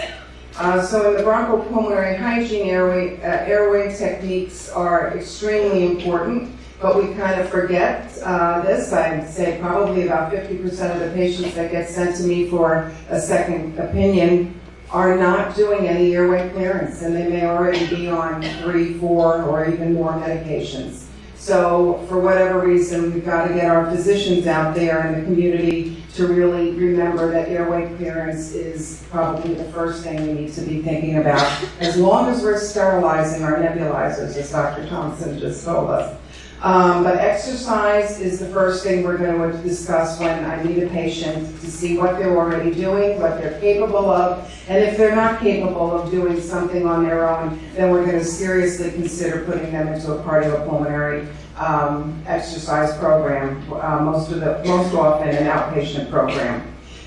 Chest percussion and postural drainage is extremely important. Many of you probably are doing that. We also do have a service that is provided to patients where they can come and be trained in the hospital a few times a week before they start doing that on their own if they don't have a provider or a spouse or a significant other who can do that. Autogenic drainage, where patients do drainage on their own, is getting more popular. The positive expiratory pressure device therapy, which I'll show you some examples, is very important. If you're not doing postural drainage, airway oscillation valves and high-frequency chest compression or vests are other agents that we do use for therapy. So I think here's a number of devices used for airway clearance: the Flutter, the Aerobica, the Quake device. This is not all of them, the Acapella. I think the most important thing is to introduce patients to multiple different devices and techniques. Not one technique works for everyone. So I think it's quite important to be trained on this before you try and use it yourself, and then if one doesn't work, another may very well work. The mucoactive agents are why do we use saline and some of the other agents? Well, it's to improve your mucociliary clearance, to reduce the sputum adhesions that have occurred, and a lot of those blocked distal airways, and then to thin the purulent secretions that some patients have. There's not a lot of evidence out there, but there was this very nice recent systematic review and meta-analysis in respirology that just came out on looking at all of the mucoactive agents for non-cystic fibrosis lung disease, COPD, and bronchiectasis. So when you get these slides, you'll have these references. And then we at NYU published a study that just came out this past month looking at patients, a cohort of patients who were not given antibiotic therapy and instead were given just airway clearance and aggressive chest physiotherapy to do. And a large percentage, more than 50% of those patients did not progress and improve without antibiotics. Of course, you have to choose the correct group, and this was a retrospective study, so we certainly need a prospective trial looking at that. Why do we use saline? Well, we've got several choices of salines to use. We could use normal saline, and hypertonic saline comes in lots of different percentages. We'll most often use 7%, but 3% is also available as a 6 and 9. It increases the airway surface liquid layer, decreases the adhesions, and it enhances cough clearance.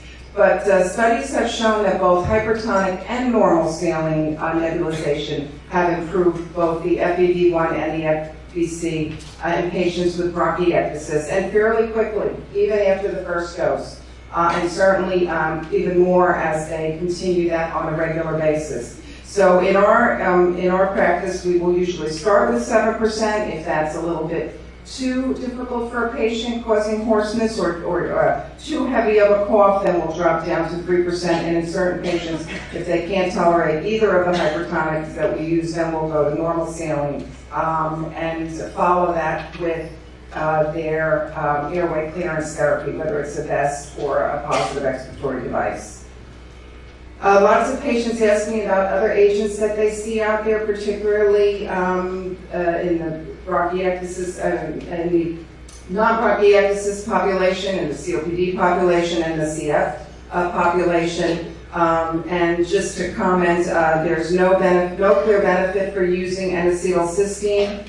Mannitol, which is a hyperosmolar agent, there's no evidence to support use of that in the non-CF bronchiectasis patient, and that was looked at with an article recently in 2014 by Dr. Tino and his group. And what about aerosolized ordinase alpha in the non-CF patients? Well, we know it's useful in CF, it improves FEV1, but it's actually been shown to be potentially harmful in the non-CF bronchiectasis patient group.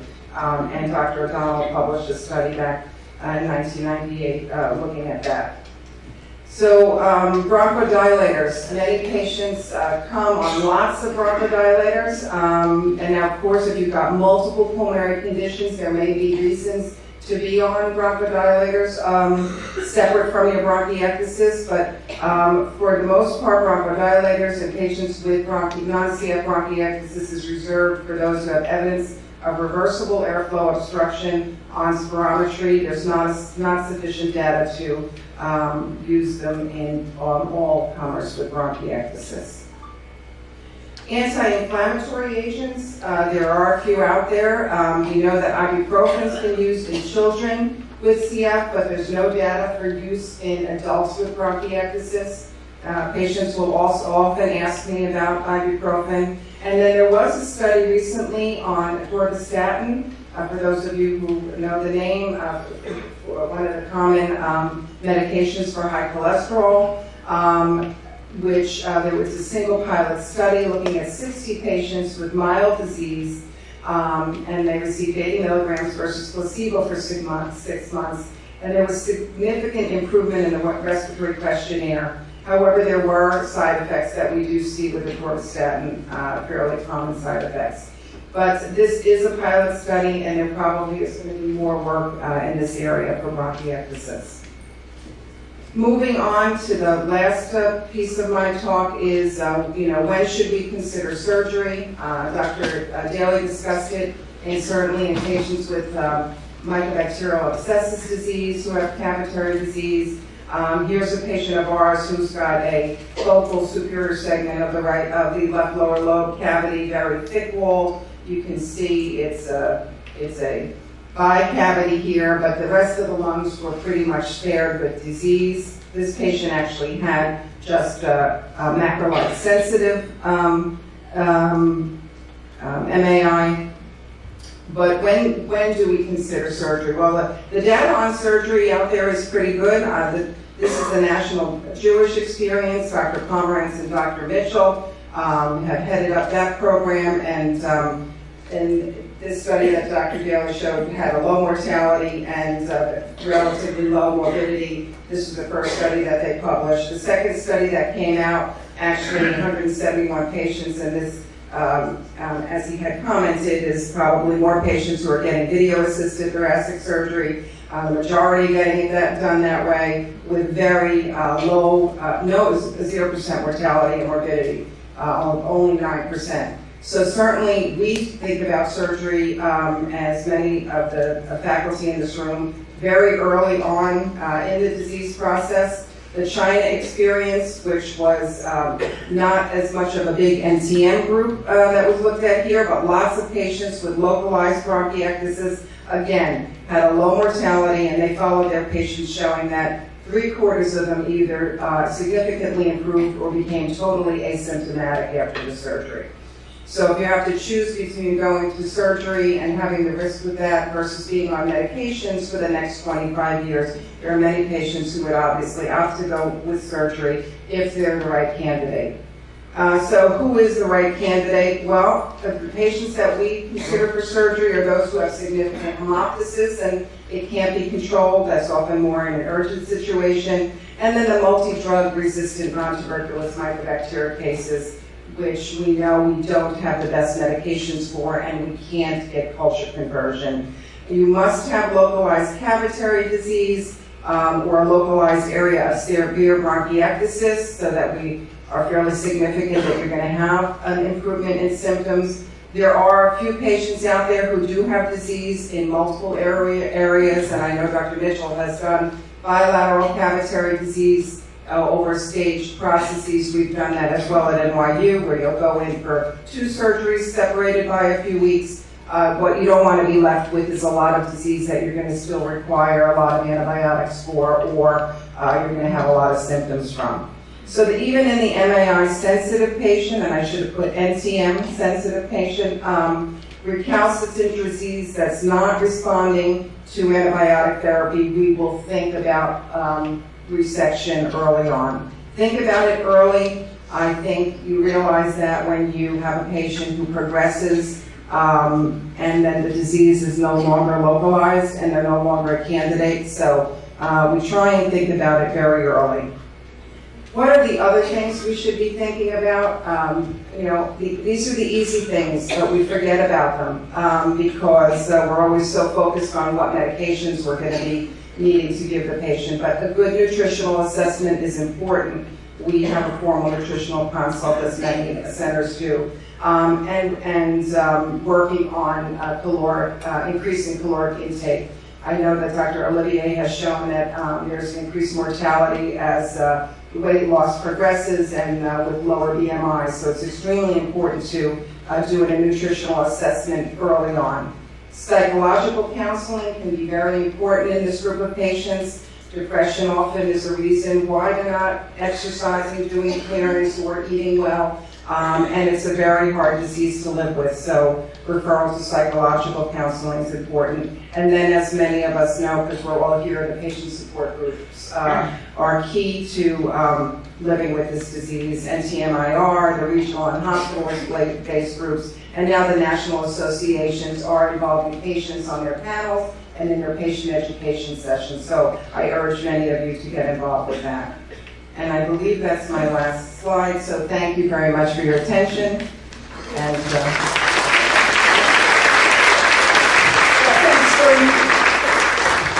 Now we're really going to get down to the basics, a topic I think that we physicians and clinicians in the room and the patients really need to understand, because we've thrown around a lot of mycobacterium this and mycobacterium that, but we really need to get our labs to work with us more closely, and I think the patients also need to understand, exactly what bug you have, and talk to your physician about that.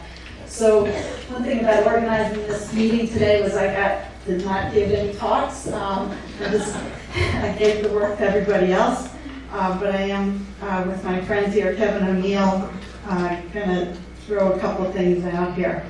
So we're going to talk about, getting the most out of your microbiological or your microbiology lab. I have this disclosure, but it's not relevant to this talk.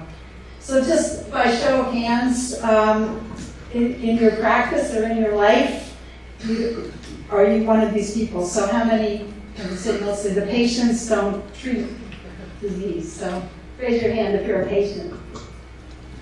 Okay, great. How many use your own hospital laboratory, your physician? Okay. What about commercial lab, LabCorp, Quest? Interesting, because that's what we use. State lab, government lab, couple people. And then do you send your positive specimens to a specialized center? So it's a real gemisch of things, right, about where the patient's specimen actually goes. And I just want to point this out, and Chuck alluded to this issue, but this is not uncommon for me here at Georgetown to get this kind of report on a patient where you see there's a smear positive here, where 1+ AFB, and then, I don't even get called about this. This is unnamed commercial lab number 1. It begins with Q. And then, a few weeks later, this is the report that comes in. The gentleman up top there in the yellow shirt pointed this out, that, we get this report and this is it. So Kevin now is going to tell us how to get more and how to get the patients more informed about this issue as well, because it's vitally important for everything we just discussed. So, Thanks. Just to give a little bit of background, this part of the talk kind of came out of discussions that Ann and I have had over a couple of years. Done some presentations of kind of community-based treatment and for NTM at the ACCP, annual ACCP meeting. And one of the things that's constant is issues related to interactions with the lab, some of which are lab issues, some of which are probably our problems. And so I'm a community-based private practice coronary critical care physician, and I use a commercial lab. And so I think for the people that are in the community, it's really important to know how your lab works, and also how to make things work well for you in terms of taking optimal care of your patients. So that's really the genesis for this. So just in context, and Dr. Dale has already mentioned this, but when we're talking about diagnosis and treatment, we're talking about the appropriate clinical context, exclusion of other diseases which potentially could do this, and then appropriate microbiology for an organism which would likely cause an infection which you're suspecting. So again, 2 positive sputum cultures or a positive culture on a BAL and wash, and I share the same concerns that you mentioned about an isolated bronchoscopy specimen as your only decision point for treatment, and then also lung biopsy with something that looks like a microbacterial infection plus a positive culture. So we're going to not talk about the kind of the nitty-gritty of how the lab handles specimens.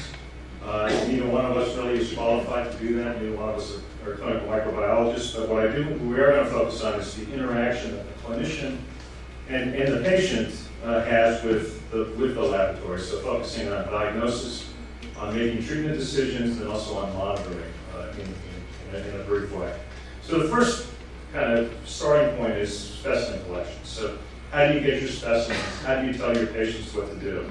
So kind of the ATS guidelines, which I think we'll hear more about being updated later on, but currently recommend 3 expectorated sputum as a starting point. There are patients who either can't do that or are unable to produce that. So if you're going to induce sputum, how are you going to do it. They're going to use vibratory PEP, they're going to use hypertonic saline. These are things to think about, and I know that Ann and I do things a little bit differently, but have a plan in place. Make sure that if you can't get a specimen that's expectorated and you think that you need, and you're trying to get one, some of these devices, or hypertonic saline or saline nebulization, may help you get a specimen and save you the trouble of having to rely on one bronchoscopy specimen for your patients. You need to understand what an acceptable specimen is, and your patients need to know what an acceptable specimen is so that they're not turning something into the lab that's not worth plating or processing. So, purulence, adequate volume, things that would suggest, at least on an expectorated sputum, that you're getting a deep respiratory sample.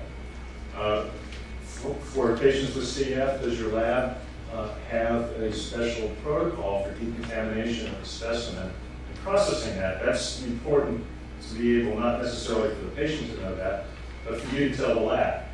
Most people that are at CF centers probably are very familiar with how their lab handles specimens. For some of us in the community, we probably don't know. So I think you need to make sure that you tell the lab to somebody with CF, if you have a protocol for handling CF specimens differently in terms of how you decontaminate the specimens for culture. This is patient what's appropriate. And then probably most important is patient instruction. There's not really a lot of data for the impact of patient instruction on patients with NTM, but there is some data for patients with tuberculosis. And if you look at the data for TB, this is a study from about 10 years ago in Jakarta, where they divided people up into patients who were just given sputum cups and told to produce a sputum specimen, and another group where the patients were instructed to, specifically how to collect the specimen, what would be considered an adequate specimen, how they should go about collecting it. And what they found was a 15% increase in the number of patients that were smear positive on the sputum collections. So, if we're going to go to the trouble of getting samples and plating them out and culturing them, we want to try to get the best sample we can. So, explaining to the patients what you want, and then one other thing is just to explain to them that it's really not a good idea to wash their mouth out with tap water before they get the specimen to the lab. But surprisingly, some people think that gives a better specimen to clear out all the stuff that's in your mouth with a drink of water. But so patient education is real important. Second question is, how many specimens do you want? What should be the timing? And how long can they hang on them before they turn them in? So the current ATS guidelines, again, say 3 specimens. First morning specimens collected over a period of time, perhaps up to a week or so. There's some authors who have suggested that the specimens ought to be collected over a longer period of time, just because you're trying to avoid identifying people that may be colonized or have transient bacteria in their upper airway, and you're really interested in disease. So 3 over at least consecutive mornings is probably the starting point, and again, you may need more than that. But where did the 3 come from? Dr. Daly actually mentioned this study is from about 25 years ago in Japan, where they hospitalized patients with MAC and collected daily specimens on patients for an extended period of time. And what they found, as he pointed out, was that patients that had 2 or more specimens that were positive in this initial evaluation period had a very high likelihood of either having cavitary disease or progressing. Patients who had 1 culture had a relatively low risk in terms of progressive disease. And that those cultures, those 2 positive cultures, 97% of them showed up in the first 3 specimens. So 3 specimens get you 97% of the people that are going to have 2 or more positive cultures. So what about timing? Again, first morning is preferred. And then this is a question that comes up for me in terms of the lab policy. It's kind of important to know what your lab's going to say to your patients when they bring in 3 specimens. In my place, if they walk in with 3 specimens, the first question is going to be, how old are they? And if they say, 72 hours, they're going to throw in the trash. Okay? I got people, I live in a place where there's not much around me for 2 hours. So if somebody drives an hour and then drops off to drop off 3 specimens, and then has to turn around and go back home and produce 3 more, they're not going to be very happy with me. So, you know, we looked at what's out there. So this is, again, another TB study. This is from Malawi. It's from about 15 years ago. And what they did was they took 30 people with smear-positive TB. They had them graded by the severity of how smear-positive they were. And they just looked at what the culture yield was on them if you either refrigerated the specimen or you just kept it at room temperature at 0, 7, 14, 21, and 28 days. And you can see that for the refrigerated specimens, even almost a month out, 2/3 of them are still going to grow cultures. This is TB. There's no data from Acs. It'd be a really nice resident or fellow project, somebody has an interest. But the point is that if you put them in the refrigerator, I mean, obviously, the sooner they get plated, the better it is. But you know, if you've got somebody logistically who can't get back, I'd rather have 3 specimens that are in the refrigerator than not at all. So I tell people to lie. I tell them that they just produced them that morning, and the morning before, and they're less than 24 hours old, because, you know, I mean, it's just not realistic to have people, you know, some people can't afford the gas, honestly. I know other people that, you know, take advantage of them being in the clinic and actually will try to get a specimen from the patient when they're in the clinic. So if you're okay doing that, that's another alternative. But just keep in mind how your lab is going to handle the process and what the patient's interaction is going to be when they go in. The second kind of shift is what happens if you have a positive specimen. And so again, knowing the lab policy, are they going to do a PCR on a smear positive for NTB? Most labs are doing that now. The lab at the hospital where I work, not the lab that my practice uses, but the hospital lab, was not doing this up until several years ago. And so they would notify the public health department before they would notify anybody else. So you get a frantic phone call from your patient saying, hey, public health people have been here, I'm in isolation. I'm on 4 drugs, and why didn't you tell me I had TB? Okay? So again, knowing how your lab is going to handle that. Now that problem's, the PCRs kind of fix that problem for us, but also having a more reasonable public health director help too. But just kind of keep that in mind and know what they're going to do with these results.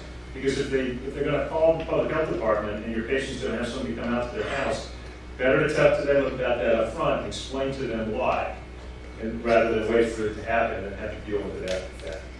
And then how are they going to handle culture positive specimens? Are they going to do genetic testing? Are they going to do DNA probes to give you a rapid idea on what the organism potentially is for the things that can be tested for? Or they're going to automatically do cultures, but you need to request those. And if you're going to request them, can you specify what drugs you want? Questions that are going to vary depending on the lab. A lot of times you can set that up with the lab, you can have a conversation with them ahead of time about what you would like done and how you'd like things handled on a routine basis if you're seeing enough people where you're doing this kind of testing. So other things you might want to know, time to growth, what's the colony count look like, how heavy is it, again, getting back to disease burden. And then again, this point I think Dr. Daly mentioned and Ann mentioned as well as species level, and for the rapid growers, probably subspecies level is important. And then how does your lab identify these organisms? Are they using molecular testing or not? I use a different commercial lab because I'm in North Carolina. And the commercial lab that I used was doing genetic sequencing for the organisms. And I think recently they changed to partial genetic sequencing and then antibiotic sensitivity for the rapid growth. So I went from seeing a lot of cultures come back, Valenciae, to now they're all Bledii. And so, as far as I can tell, what they're doing is sequencing it down to abscessus and then doing the inoculation macrolides, and then if it comes back with a macrolide resistant, we're calling that abscessus, and if it comes back negative, we're calling it chlamydia. I'm not sure about that. I haven't had a conversation with the lab, but that's what I think as well. So what's your lab going to report if you ask for sensitivities? This is just off of the website for five random labs, 2 commercial labs that I think most of us use in a private practice, as well as UT Tyler, Mayo, and the National Jewish. And this is what you're going to get if you say, I've got MAC, and you ask for sensitivities, according to the lab, the published information on the lab. You can see there's a lot of variability in terms of what's reported back. So the question is, what do you really need? And kind of depends, I guess, on how sensitive or what you're treating, but is the sensitive, intermediate, resistant really matter for most of these infections? As most of the people here are probably aware, there are specific antibiotics where it's important, maybe for MAC, clearly clarithromycin, as was mentioned earlier, probably amikacin for abscesses is really not clear what, other than for clarithromycin and amikacin, where the sensitivities matter. And then it was also mentioned some sort of a test for inducible macrolide resistance or sequencing is very important. Kind of shifting, looking at monitoring. How do you decide when the patient's clear? So currently, I think a lot of people would say monthly sputum samples until the patient's negative. Logistically, sometimes that's a problem. What do you do if they can't produce sputum? And how do you decide when you're finished with treatment? We have ID docs who send us patients for bronchoscopies. I've yet to get anybody who's going to have a monthly bronchoscopy and decide whether or not their MAC is gone. So I think some sort of discussion about that and how you're going to decide when when enough is enough is important. And then what do you do about monitoring drug toxicity? That's, I think, critically important. Most of these drugs have significant side effects. I've heard people talk about hearing issues, certainly renal function, liver disease. There's a long litany of things that need to be considered, and there's no way to go through all of that in this session. So there's a couple of references here, and that should be the American Journal of Respiratory and Critical Care Medicine. That's actually the last version of the NTM guidelines. And the other papers from Gainesville. So these are some things that are kind of floating around right now in the literature. Several of the people that are in this room today have been involved in some way with that. The whole idea of doing semi-quantitative cultures. Is there a role for drug monitoring in patients with NTM? Is it important to differentiate species and get down to the difference between avian and intracellular? We've heard that there are differences between them today. And then what about molecular testing for macrolide resistance? Those are all things that are kind of floating around. They're not coming to my lab anytime in the future, but for some of the other people in the room, maybe they will be. And then finally, just to take home, I think the important thing is to know how your lab is going to process the specimens that you submit, and then what's going to happen with the smear and culture positive results. And can you protocolize them in some way that works for what you want for your patients? It's important to invest time in educating patients about how to collect specimens and how to handle them, to make sure that you optimize diagnostic yield, and that your patients aren't disappointed or upset if they show up at the lab and things don't go the way that you would expect that they would. You need to know which sensitivities matter for the infections that you're treating. You need to have a monitoring plan in place for the drugs that you're giving and your treatment. And then, really kind of critically important, you need to communicate with the lab if there are questions or concerns. And this I think is really the most important thing. You need to have communication with your laboratory. You need to understand what your capabilities are. I had a patient about in the summer of this last year who has nodular bronchiectasis disease and had 4+ AFB smears repeatedly, and they would test it, and the gene probe DNA would come back positive for MAC. And then when I get the culture back, it would be abscessus. And so, you told the patient, you got MAC, came in, cultures of abscessus. And so it's like, that's not right, we send another specimen.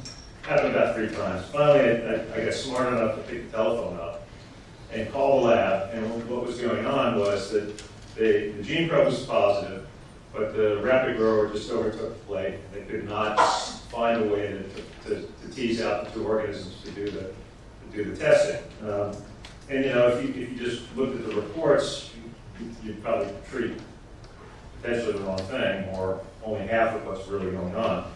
And the other thing that became apparent was the lab wasn't releasing all the sensitivities that they had for the abscesses, because their policy was if it wasn't the Clinical and Laboratory Standards Institute approved, and they didn't know what the cut points were, that they wouldn't release it. But once you asked, they dumped out a whole bunch more drugs that you could look at that were potentially useful for treating that particular person. So communication, I think, is the key.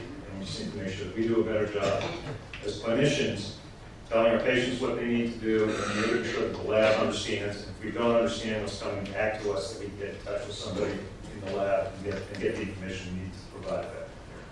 So with that, I'll thank you, and I'll stop.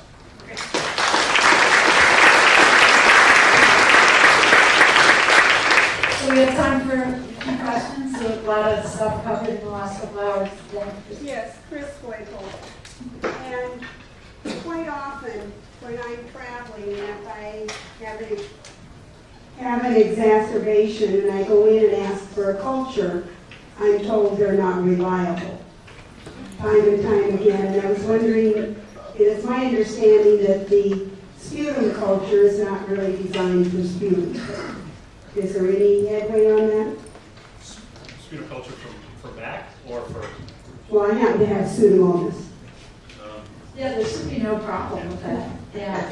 I think part of the issue is in the world of pulmonary medicine and infectious disease over the last 20, 25 years, there's been this diminution in sputum culture interest, if you will, because people just stopped doing it. Like in the old days, medical students learned how to make smears and cultures, and now that's not done. So there was like a de-emphasizing on sputum cultures, and I think that is not something that should be applied to this world, but it has been in some cases. So, questions about the water and? I can stand. So what you were describing was mixed infections, and that is not No, it's not. Mixed infection is not uncommon. Yes. And the only way you can detect it is if your lab is following current recommendations, and most labs don't do that, which is solid media and liquid. Now your lab was in trouble there because they were only doing liquid media. And so what grows the fastest is what they're going to report out. To distinguish if there's mixed, you have to do solid and liquid. There's no way to distinguish it otherwise. And because it's not uncommon, and your treatment approach between abscesses and MAC was going to change a lot, you want to know if it's a mixed infection. The problem is these are the large commercial laboratories. Well, you get what you pay for. Yeah. Patients are locked in by insurance for insurance reasons, so it's difficult. We have to fight that battle. I think I can help. Just one additional piece of advice in deceiving laboratories is if you do refrigerate it, say for a day or two, be sure before you take it into the lab to take it out of the fridge and let it come to room temperature, because sometimes they get upset when.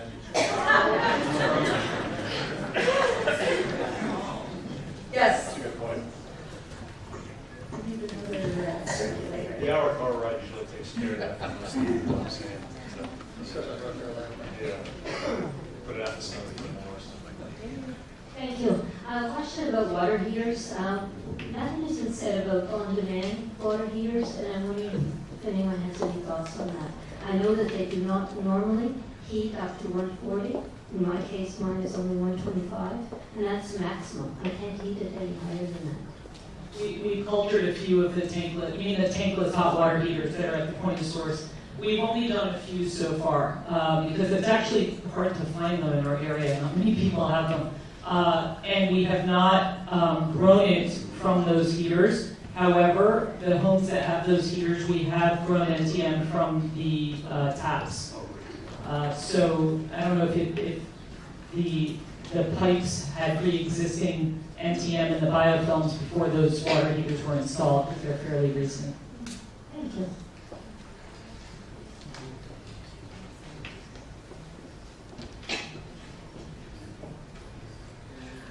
I installed UV filters on my water. Any experience with whether they work or not? The short answer is no. So there has been some work on UV radiation of water, and the evidence is there probably for Legionella. I think that's where the devices were developed, more for controlling Legionella outbreaks, particularly in hospitals and high-risk areas. The dose of UV that's required for mycobacteria is much higher than other organisms. So for example, I think for E. coli you need 3 joules. For mycobacteria it's 30 to 40. You also need a longer period of time, and so if you're relying on UV killing the mycobacteria as they're coming through your shower, you're probably not getting the adequate time. If you go to the websites of those companies that promote those shower heads, there's absolutely no mention of mycobacteria. And they may say... Coming into the house. Sorry? Mine is at the source coming into the home. It would depend on the dosage that it delivers and the time that it delivers it, but I would say that there is no guarantee that it will eradicate mycobacteria. I don't think there's been any formal studies of actual in-house devices, but based on the laboratory work that's been done, I wouldn't count on it. Thank you very much. Hi. Another question about water. I'm an NTM patient from California. What is known about the likely incidence of NTM in bottled water across brands or types? Some are labeled drinking water from a municipal source, some are just called drinking water, and some are called spring water. Do we know anything at all? Only that mycobacteria have been grown from bottled water. We think it's probably less than from tap water that's had the opportunity for biofilm formation in pipes. But in terms of comparisons of brands and sources, I don't think there's any good data out there. Do you have another question? I have a question about the water as well. When you were doing your water testing on the houses, were any of those well water, or was it all municipal city water? And have you done any testing on salt using water softeners? The first part of the question was that home sampling was done on patients who have municipal water, not well water. Some did use tank water, but no wells. The second one is about salt, and no, I'm not aware of any data on the salt. I echo the same thought. We didn't have any well water homes, but Joe Falkenham did study well water versus municipal water and found a lower incidence of growing mycobacteria from the well water.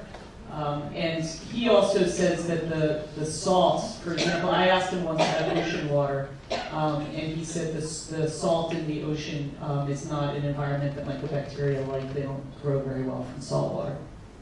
Except that we do find them in fish and marine sponges. So there are aquatic and things like Mycobacterium marinum is a cutaneous or soft tissue infection that you get from fish hooks and spikes from fish. So mycobacteria, so there are certain species that will grow in ocean and salt water. On the well issue, I guess it depends on the species. We have a cluster of Mycobacterium canzassii infections around the town that has aquifer water as its main water supply. It's also adjacent to an area where there's a lot of mining activity. There have been clusters of canzassii disease throughout the world associated with mining and industry. So there is potential for underground water sources to be contaminated by different species depending on what we're doing in the environment. So I wouldn't say that well water is necessarily safer. I have a question about dust. There's a lot I can do about water. I can turn my water heater up, which I have. I can install bacterial filters on my shower, which I have. But dust concerns me. You know, I don't vacuum. But every time the I have hardwood floors, but every time the heat comes on in the winter, and as I travel, I'm in the motel room, and if you look up at the air return or where the air comes out, it's just filled with dust. Any suggestions? I'm assuming, I'm breathing in MAI every time I travel. That's a universal problem, and there are no good answers. We can say wear a mask, but it's not very pleasant, it's not very practical. If there's something that's very high risk or a high risk activity, situation, well, maybe a mask would be useful. For example, I have a patient who he's just completed treatment, he's eradicated his sputum, and he's just had a couple of positive isolates, but they've been funny, different species. He tells me he drives a wild cat that's got windows, and he plows up the soil, and there's dust blowing in and out of his wildcats. I said, well, that's the situation you'd recommend that patient wears a mask if he wants to continue doing that sort of job. If you are working in a nursery and you're potting plants every day.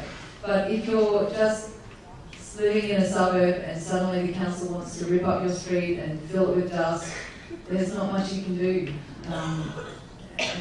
There's no good answers. Yeah, Herbert Kreisig, New York. I got a question here about household cleaners. Do you have any recommending household cleaners that kill NTMs?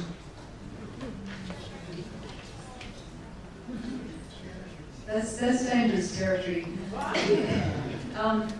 Short answer, no. I'm not aware of household cleaners. I mean, you can use bleach, but you run the risk that the bleach causes other problems like asthma and inhalational injuries. And then you have also selection for other bacteria. So the more you try to eradicate different bacteria, the more you're going to select for higher resistance bacteria that are then going to take over. And the selection pressures that causes not insignificant. So, there's also these issues of the hygiene hypothesis and asthma in children, and the more hygienic we try to make the environment, the less their immune system develops. There's a whole debate on that, which we really don't have. Rachel, at least you didn't say that the best household cleaner was men.